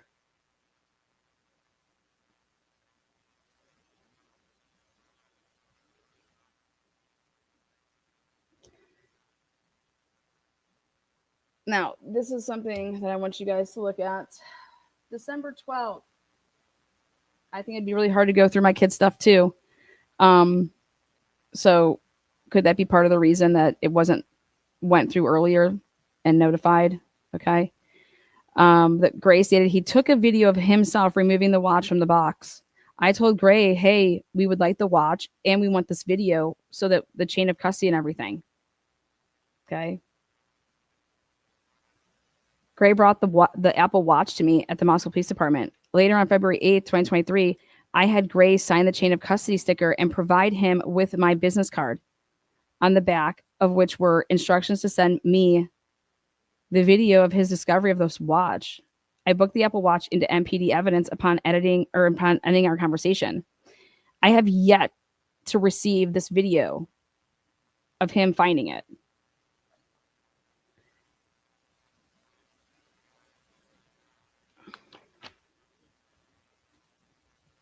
Pots, please just disengage. I don't want that. The blue wrenches rise above. If you do not like what somebody is writing in chat and you are here for the purposes of a chat, then you have the option to block somebody. I don't ever cut out to talk about this. I don't want to see any of my wrenches. We rise above it. We don't mess. Okay. Everybody has a right to their opinion and they can say whatever. The moment that somebody is attacking another person in the chat, that's when you will get blocked. You will never get blocked for your opinion on a matter. You will get blocked for bullying, period.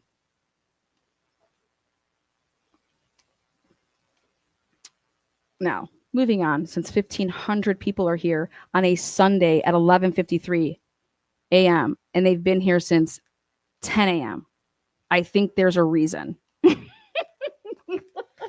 I know on a Sunday I wouldn't be doing what you guys are doing if I didn't want to be here. And I am so flattered by whether you are here because you love me or you hate me. Either way, you're motherfucking here. Get it, okay? Get yourself some.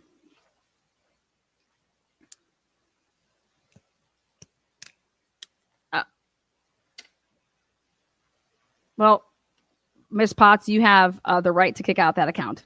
I'm allowing it. There you go. Cheers. She's getting your view, baby. Yeah, that's what I'm talking about, Goosey. And you know what, Goosey? Give a shout out. Listen, I love documents because it's where the facts are found. But more than documents, I love when you take the documents and you put them in an order, and it shows the sequence, the true sequence of an investigation. And Goosey does. That's what her lovely asset is to the true crime community, and I love it. I'm glad that you're here. We'll talk about the Rick Allen case because it's a damn mess. But what these documents are exposing to me is that Moscow Police Department was in charge of absolutely nothing. Moscow Police Department was not making and calling any of the shots, and all of the good sequential documents are going to be found in the Federal Bureau of Investigation files as well as the Idaho State Police files. Moscow Police Department was in charge of absolutely nothing of importance, and anything that was of importance, those reports were not written up for months after they were supposed to do what they were supposed to do. To write up a report months later, what I'm about to show you in a second here, is Blaker writing up a report in July for something that he did in the first week of the investigation. That is unacceptable. Unacceptable. Because my question would be this: how can we possibly have this? Is just like, ask ourselves this. I'm talking about running a stupid Walmart. How can we possibly have a debriefing session or a briefing session if I don't have the material so that I can brief the command center? I need the material. So if you're writing up a report and it doesn't happen for months, a year, 2 years, that means that wasn't part of what we considered. How can I consider something if I don't know it? If I didn't know that it happened, I can't consider it in my decision making. I can't make any decisions off of it if I don't know that something exists. Okay. And that's what we're seeing over and over and over. So when Ann Taylor was asking the questions like, hey, you were having meetings, wouldn't you say, like, once, at least once a day? Oh yeah. Plain's like, yeah, once, twice, sometimes 3 times, first thing in the morning and then at the end of the night, right? Well, who's making the call on where we go next? Because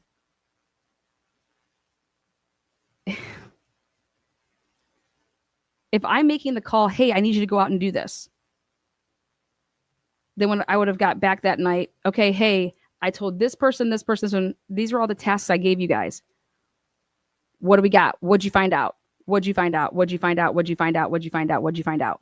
Do you know how long that would take to sit there and do that?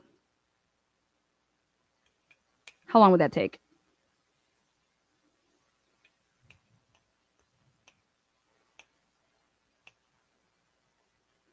Long time. Take a long time. How do you organize it all?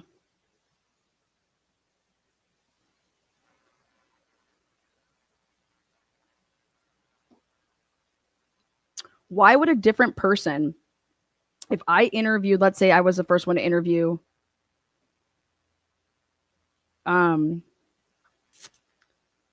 just pick anybody. Wouldn't I want to keep that person interviewing because you know what they've said, and that way if they say something different, you would have been able to say, oh wait, this isn't what they told me yesterday. This is what they told me 3 days ago. I can see if you need to switch investigators because that person absolutely sucks at their job and you cannot be asking questions because, God, you're horrible. So, hey, we need this person to take over. And therefore, they would need to have reviewed everything, watched all the videos, know everything that person would have said leading up to that point. And then, okay, here we go, right? That stuff is going to take time, right? Yeah. But if you have 5 or 6 different people that have interviewed somebody, how in the world do you know that what they're telling you is any different if you have no idea what they said before? This logically doesn't make sense. It's like why you have one teacher per grade for the math. Like, so I look at it this way: if it's math and I'm in high school and I'm a 9th grader, I don't have 6 or 7 or 8 different teachers that teach me math in 9th grade. I have one math teacher, right, that I have through that whole year. I have one science teacher through that whole year teaching me, grading my papers, knowing what I'm learning, what I'm not, what I'm struggling with, to then, hey, you need help with this area. Can you imagine if 5 or 6 or 7 different people taught the 9th grade math class? And then the science teacher, 7 or 8 different science teachers. History, name every subject. Wouldn't that be the absolute fucking wildest shit ever? I'd be like, because it's like when you have a substitute teacher come in, they're there basically just to babysit. Hey, what did so and so? Where'd you guys leave off on? Okay, like, just total chaos.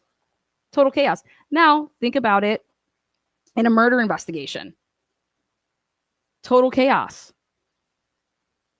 And I'm going to show you a point to prove it all.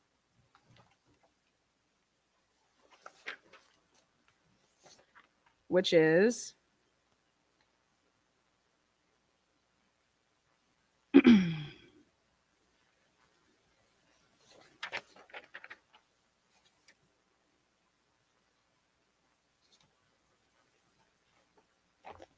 Report 77.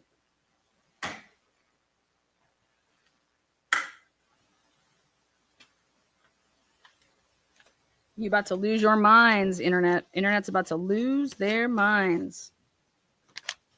Out of the blue, Report 77 features James Fry does this report. I was like, what in the world? Okay. This is a good one.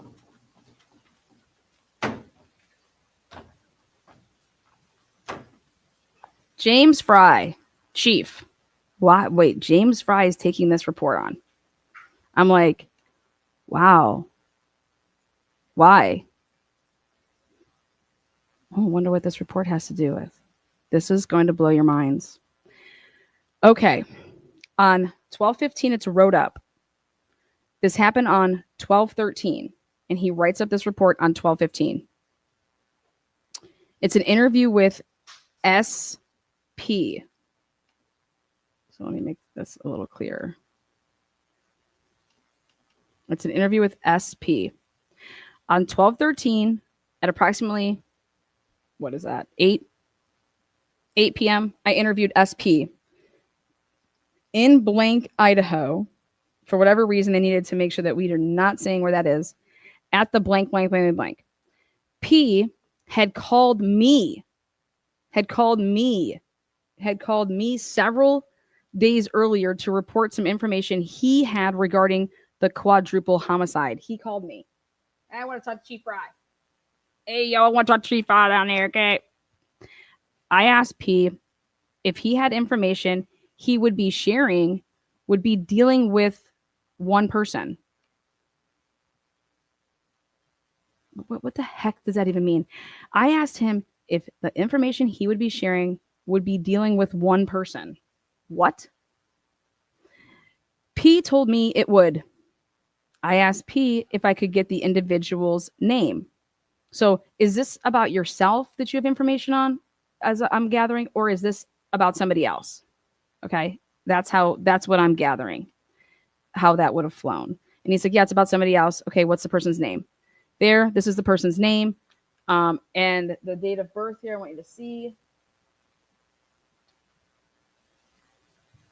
is 2003.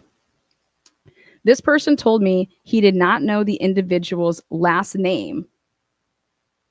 Oh, I'm sorry, right up here. Blank told me the person's name was G, it starts with a G and it's shorter, or G and it's longer. And I was like, you know what?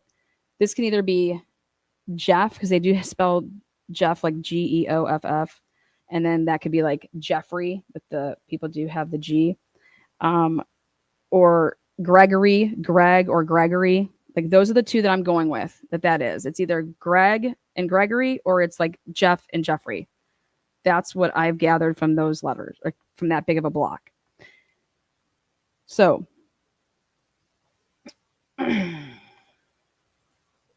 later identified as, he found, boom, 2003.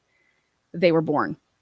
This person told me he did not know the individual's last name, but believed he knew where he lived. Now that should tell you that you don't know this person that well. You don't know their last name. P told me he lived in the blank, blank apartments. Peter told me this apartment is just off of blank Ave. Then turn onto blank lane, and then right onto blank street. And the apartment is across from the blank, blank.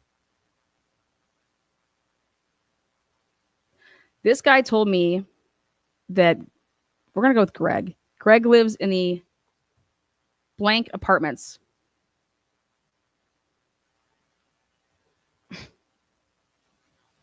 Okay. So when he's saying over here, he told me that he lived, this is where this guy lived. And then now he's saying, now, if you want to know where the guy that I'm talking about lives, he lives at a very short word apartments. Okay.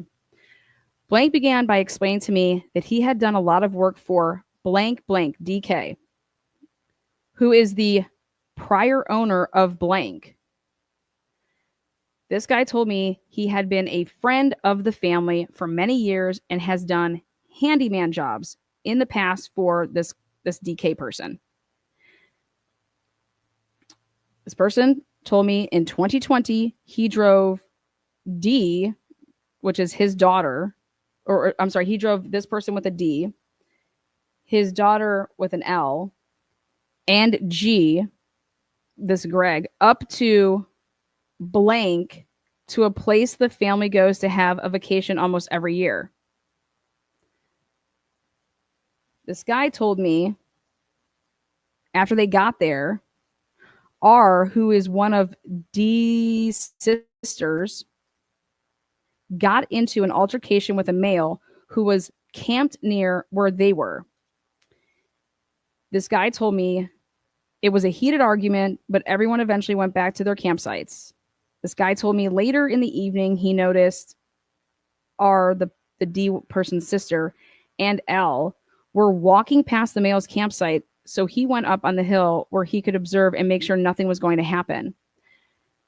This guy told me he had been up on the hillside for several minutes in the dark when all of a sudden Greg, who I'm saying is Greg, but the G, this G guy, just appeared out of nowhere. This guy told me it startled him for a minute because he never heard or saw where this Greg guy came from. This guy told Fry that this Greg guy pulled out a knife to show him. This guy told Fry that Gary told the guy this was, this guy told Fry that this was a hunting style knife that the guy had pulled out on him and showed him. This guy told Fry that he had spoken to Greg, who had showed a great interest in having a career in the military. I asked, then Fry is asking if he could describe the knife to him. So this guy that called up told Fry that it was a typical 7-inch blade hunting skinning knife. Blank told me he had heard that Greg, his grades in school had dropped and that L had been extremely verbally abusive to him. I asked how L and G would travel to Moscow from Boise. There you go. I think there was something that was supposed to be redacted and it wasn't. So all those places where he said that this person was, I believe, is Boise.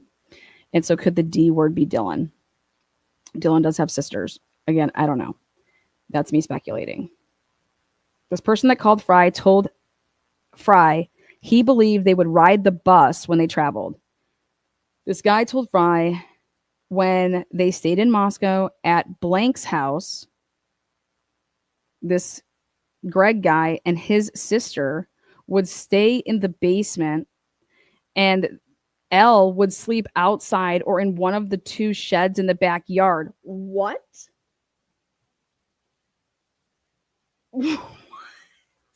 So again, where are they staying in Moscow? Who are they staying with? It's somebody's house that has like sheds in the back. These people would stay in the basement, or 2 of the people would stay in the basement, and then one person would have to stay outside. It's like, when I saw this part, I was like, excuse me?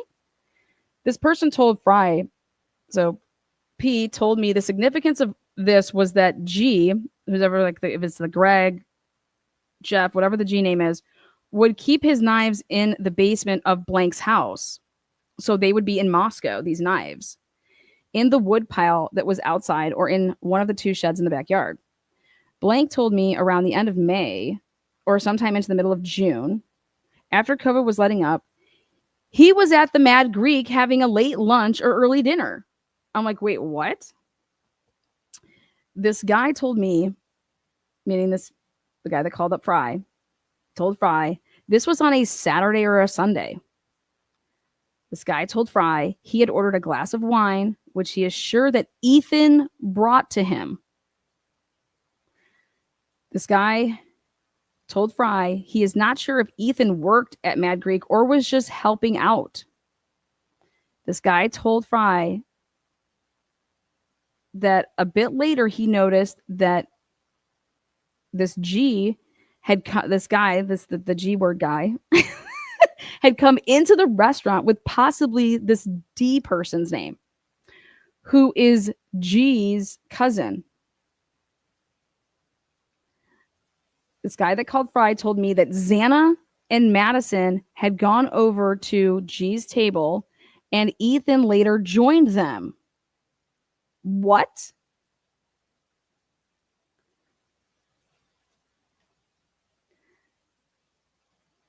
Okay. This is on the same day. This is on December 13th. Okay.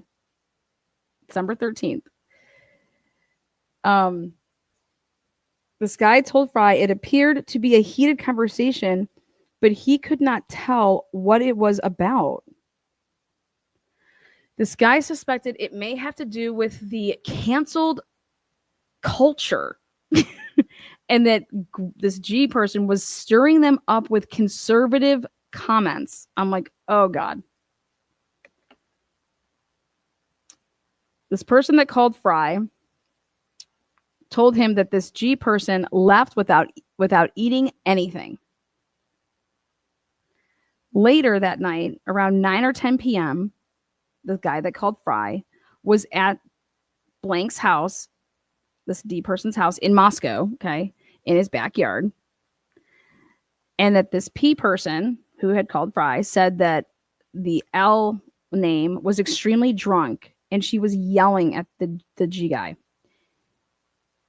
The guy that called Fry said that she stated, "You are just a loser and you are going to spend your life in jail. You are ruining your life." The guy that called Fry was not sure what this woman was referencing when she said this. The guy that called Fry told him that the G person left right after this altercation and he did not see him again. This guy that called Fry told him that the G person goes on long walks and does not return until the early morning hours.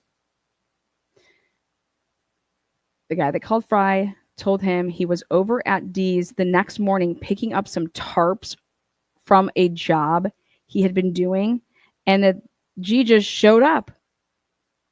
Okay. The guy that called Fry said, he told me he had asked G what he does after he leaves when his mom, so the L word's a mom, was yelling at him like that.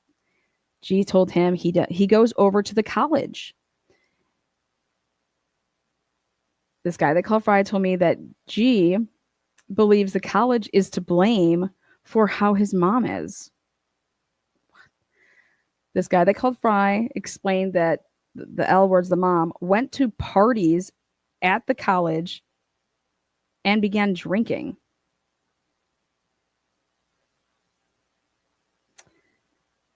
This guy that called Fry told him he does not know for sure, but believes that L may have been R'd at one of the college parties. What?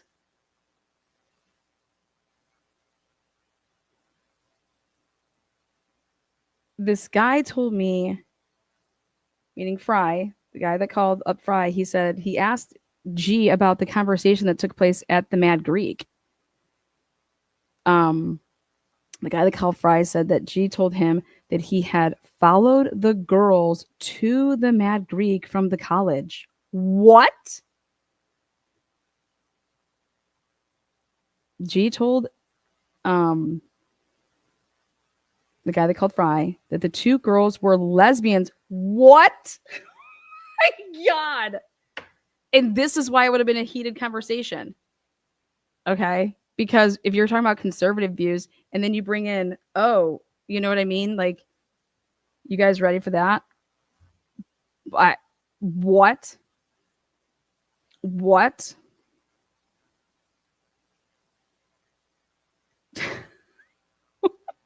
Again, this is report 77. Okay. I was like, wait, what am I reading here? This guy, this G guy, told the guy that called Fry he had went back to the girls' house, and when they came home, he was inside the house and made the statement, they had no idea that I was there. I could have killed them all if I had wanted to. What?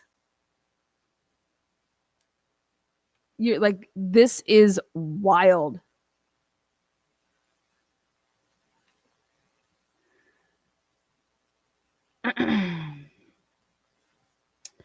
This person that called Fry told Fry that G then went and got a larger knife from out back at the shed and showed him.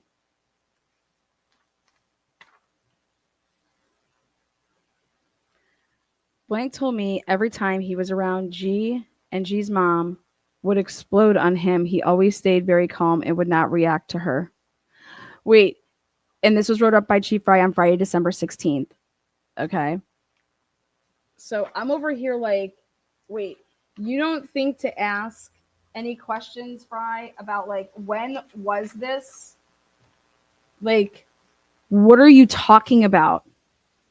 What is going on? Like, it would then come out that Ethan would actually end up go like and help Xana up at work or go visit her at work a lot. And then I could see him walking over a glass of wine to somebody. Okay. So I'm just like, this is absolutely craziness. But I want to see the recorded actually interview because this is just what Fry wrote up. Out of all the people, James Fry writes this up. And I'm like, why is he writing this up? Okay. There is a lot of weight to this interview because of certain things that were in it. Okay. Okay. Yes, this was a personal and targeted attack. Okay. This was overkill. Remember? And if there's certain people that got it worse than other people, okay, what was the motive? What was motivated behind this? And so I was watching the Amy Bradley new docu-series, or it says like a 3-episoder, the new docu-series on Netflix, okay, which I'm going to be doing an episode about this week. And one of the things that needs to enter even that world with that case is Amy's sexuality in 1998 being openly gay. Okay. And could what happened to her and why she disappeared, does that have anything to do with being a hate crime? So I know people thought I was absolutely wild and crazy when I told you guys. I said, however long ago it was when I did the live, and I said, I'm going to throw this out there. And I say, I would not put it past that there's same sex relations happening, whether or not they're dating or what's going on. But that could potentially be heavily frowned upon by that conservative small town. Okay. And then so I freaking read report 77 and I absolutely lose my shit. One, because Chief Fry handled this, which that tells me that this person specifically maybe knows him, okay, or has dealt with him, or, but the stuff that was being wrote up, it was like this went nowhere. This went nowhere. I'm still trying to hunt down like follow-ups. Like, don't you think you'd want to talk to this G guy?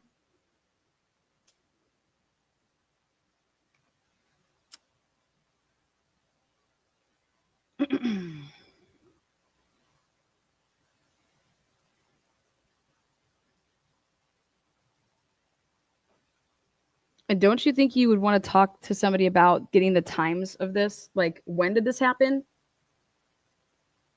What do you mean he just showed up at their house and was just inside their house? Whose house? Whose house? Whose house was he in? So then I went back and looked and I was like, let me go back to right here and see where it says, this guy told me This apartment is just off of blank Ave. I'm thinking, oh, that looks like it's Taylor Ave. Doesn't that look like it's Taylor Ave? Then turn onto blank lane, Linda Lane, and then right onto blank street. And the apartment is across from the, what is that? Blank blank. Blank told me blank lives in the blank apartments.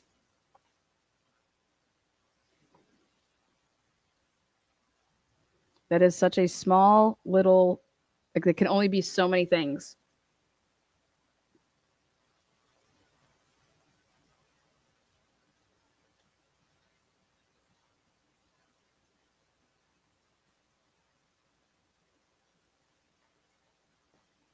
Crazy, right? How is this not followed up with? How is this not followed up with?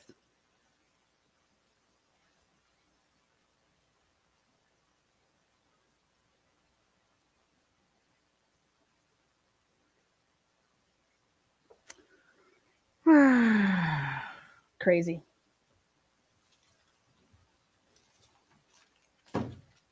Oh, and it was reviewed by Dollinger. Two people that have absolutely nothing to fucking do with this. Awesome. I mean, do you think that's pertinent? You think that's pertinent information? I followed the girls up here from, I followed the girls from the house to Mad Greek.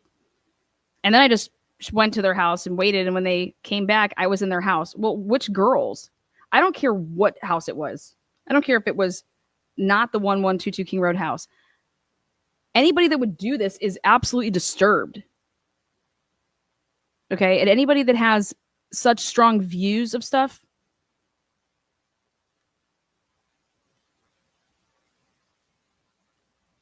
I would think that this would get some attention. It gets none. Not that I've found.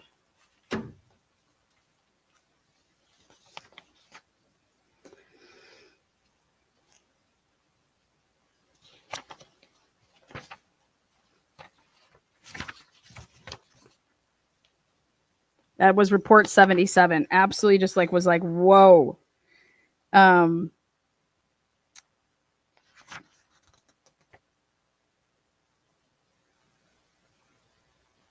Okay, so report 83 I want to show, and I want to say I have no idea what name this is. Okay, but I'm trying to find where they asked for Molly's phone, okay? On December 14th, 2022, I was requested to complete a forensic extraction on iPhone provided by CK. This person, CK, signed a consent to search form for the device, and it was provided to me by FBI Special Agent Shirley. The form has been uploaded to the case file. This was wrote up on 12/20/2022.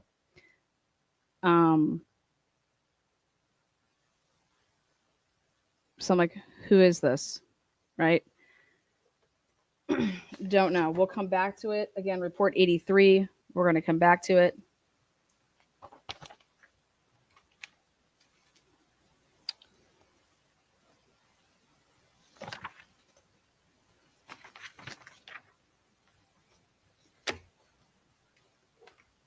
On December 15th. So none of these phones were looked in. I requested a complete forensic extraction on a Samsung cellular phone provided by LB. B signed a consent to search form, and this was report 84, Lawrence Mowry. It was a Samsung Z Flip 4.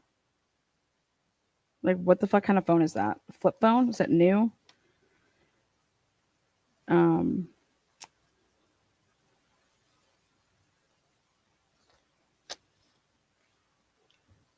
Okay.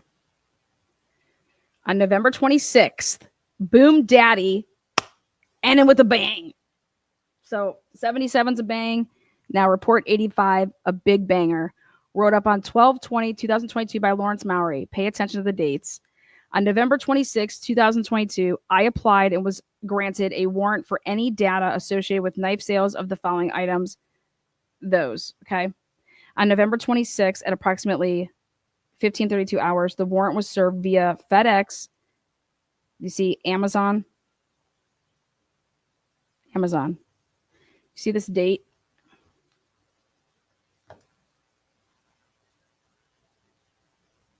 Okay. Amazon. Forensic account MD with the Federal Bureau of Investigation assisted in the production and service of the warrants. On December 8th, 2 days before stop work, on December 8th, 2022, I received an email from that same person. The email was a response from blank Amazon, from Amazon. The data was available to download. I received a second email from FA blank with the data return.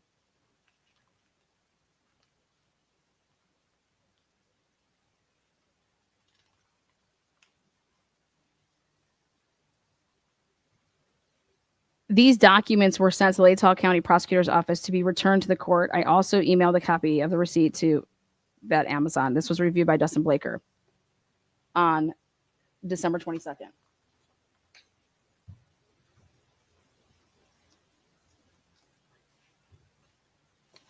So hang tight.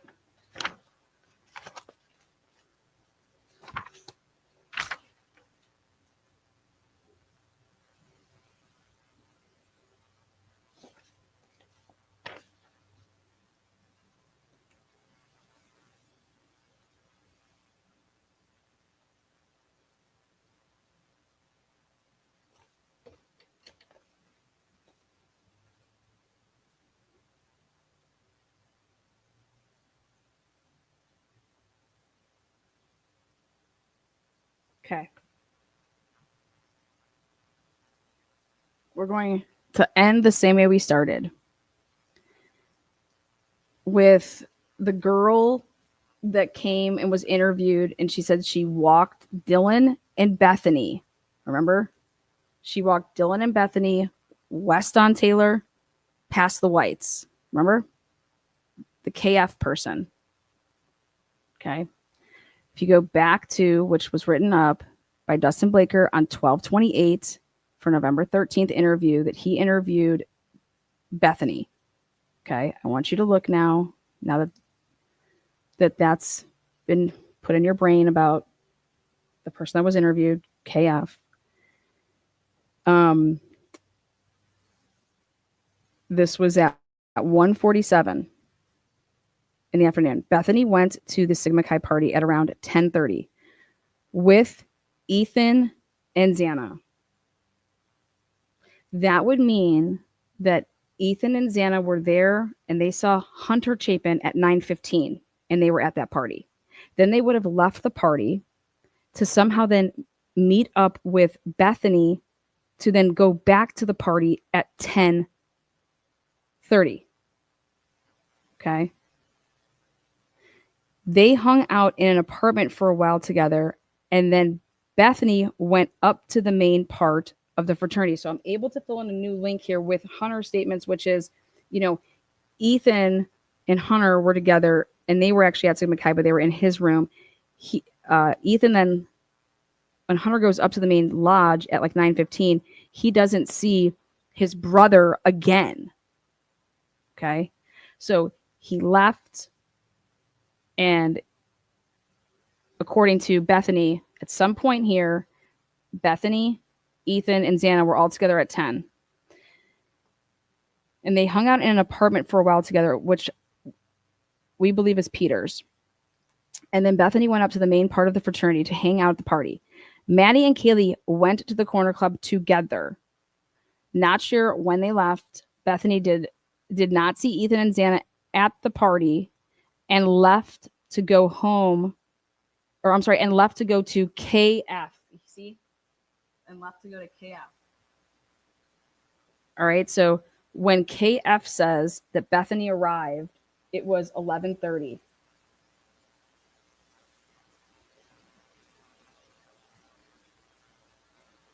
because she said that Dylan was there at like 10:30. Bethany walked home at around 1ish. When she got back to 1122 King Road, Dylan and that L person were at the residence and they all watched a movie together. Do you see how this is not the same as KF's version? KF's version, okay, is what, guys? KF's version is that Dylan and Bethany leave together her place and they're walking west past the Whites. Okay.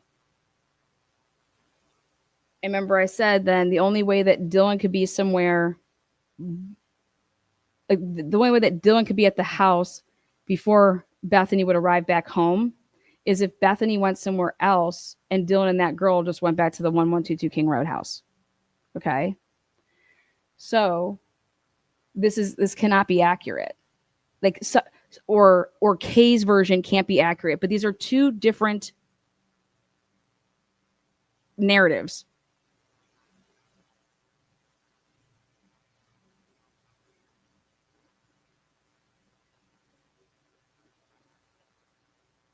Okay. So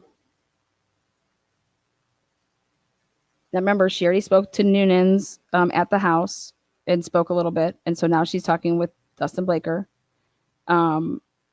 Bethany walked home at around 1ish. And when she got back to 1122 King Road, Dylan and that girl were at the residence and they all watched a movie together. Maddie and Kaylee got to the house at around 1:45 or 2. This person then left the house and Dylan went to bed. See how she says that Dylan didn't go upstairs to go hang out with them? Because then she says Dylan went to bed. Bethany hung out with Maddie and Kaylee for a while in Kaylee's room.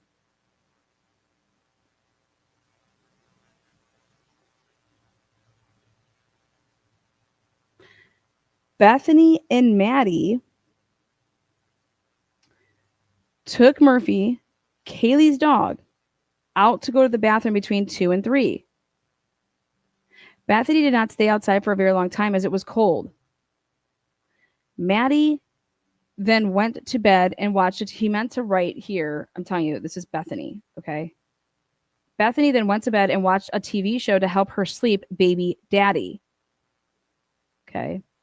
Now, where does she tell Dustin Blaker that the dog was missing? Ready? Where is that part in here?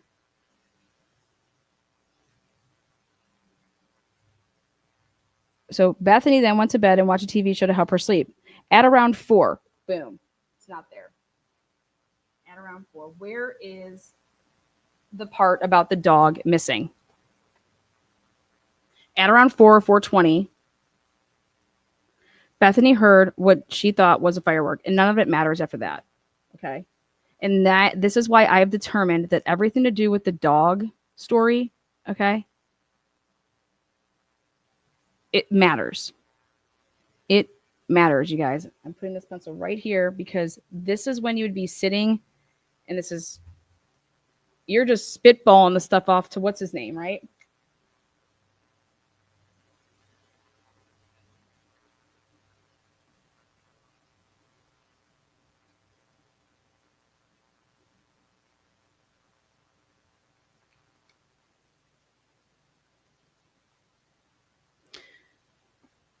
This is what Ann Taylor found. Ann Taylor knew that the dog is a very, very important part of the story. And Hitler wants to say over here that the dog left, got out, and probably came back in the way that the dog eventually came back through the door. Remember when Ann Taylor was saying, the dog is barking, the dog is barking. Pain determines that the dog was outside when it was barking. Okay. So that would have mean that at between 2:30, that's why she had to take this out of the story, because that means between 2:30 and 3 o'clock when Madison would have come downstairs to say, hey, do you know where Murphy is, right? I can't find Murphy, right? Do you have Murphy? Why that matters is that Murphy would have been missing from that point, okay? And that's pushing everything up further. Like, all of this would have happened earlier. The time of the crime is earlier. You have to take that out of the story if you want it to be later.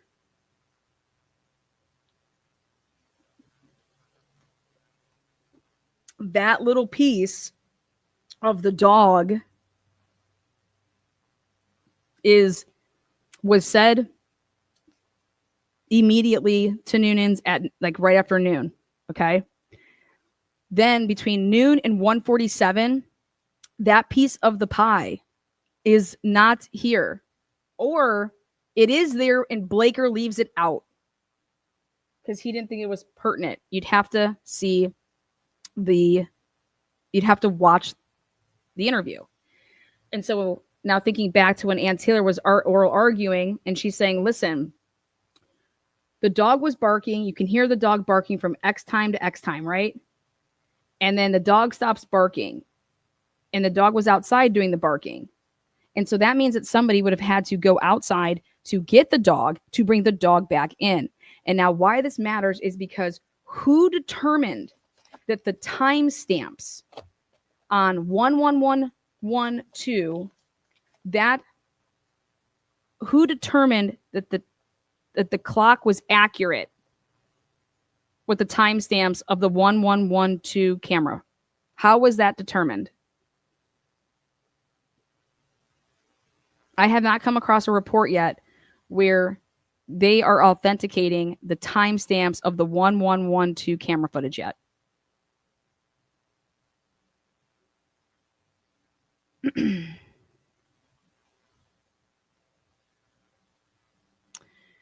If somebody would have had to go get the dog and bring the dog in, right? Then you're not afraid to go out there.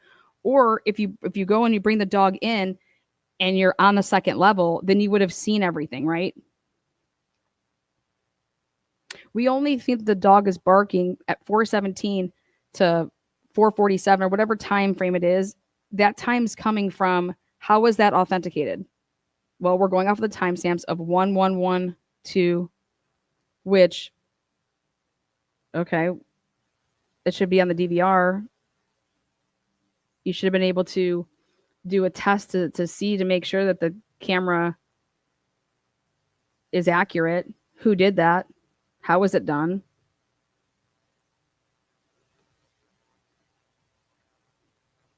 Think about it. The 3:30 to 4:05 Linda Lane camera footage is missing. That is pertinent.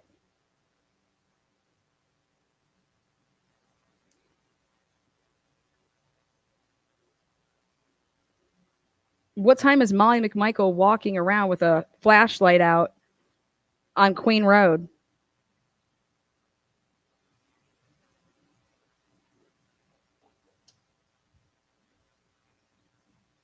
Why did Bethany not say that Maddie ever called her at 2:53? What was the phone call about? Why Maddie called Bethany? Or is the MM not Madison Mogen? Is the MM a different person? But don't you think that this would be, you would be showing this, oh, yeah, actually Maddie called me this because that was to talk about the dog. That, A, she found the dog, or, hey, do you have the dog? Because I don't have the dog. Remember, Maddie's not there to corroborate anything that Bethany's saying. Dylan's not there, or I'm sorry, Kaylee's not there, Xana's not there. But nowhere in any of these reports with Bethany and Dylan, where is Ethan and Xana? And that's where I'm going to leave you guys off with today. Have a good one. We'll be back tonight. Peace out, Girl Scouts. Much love. Throw it up in chat.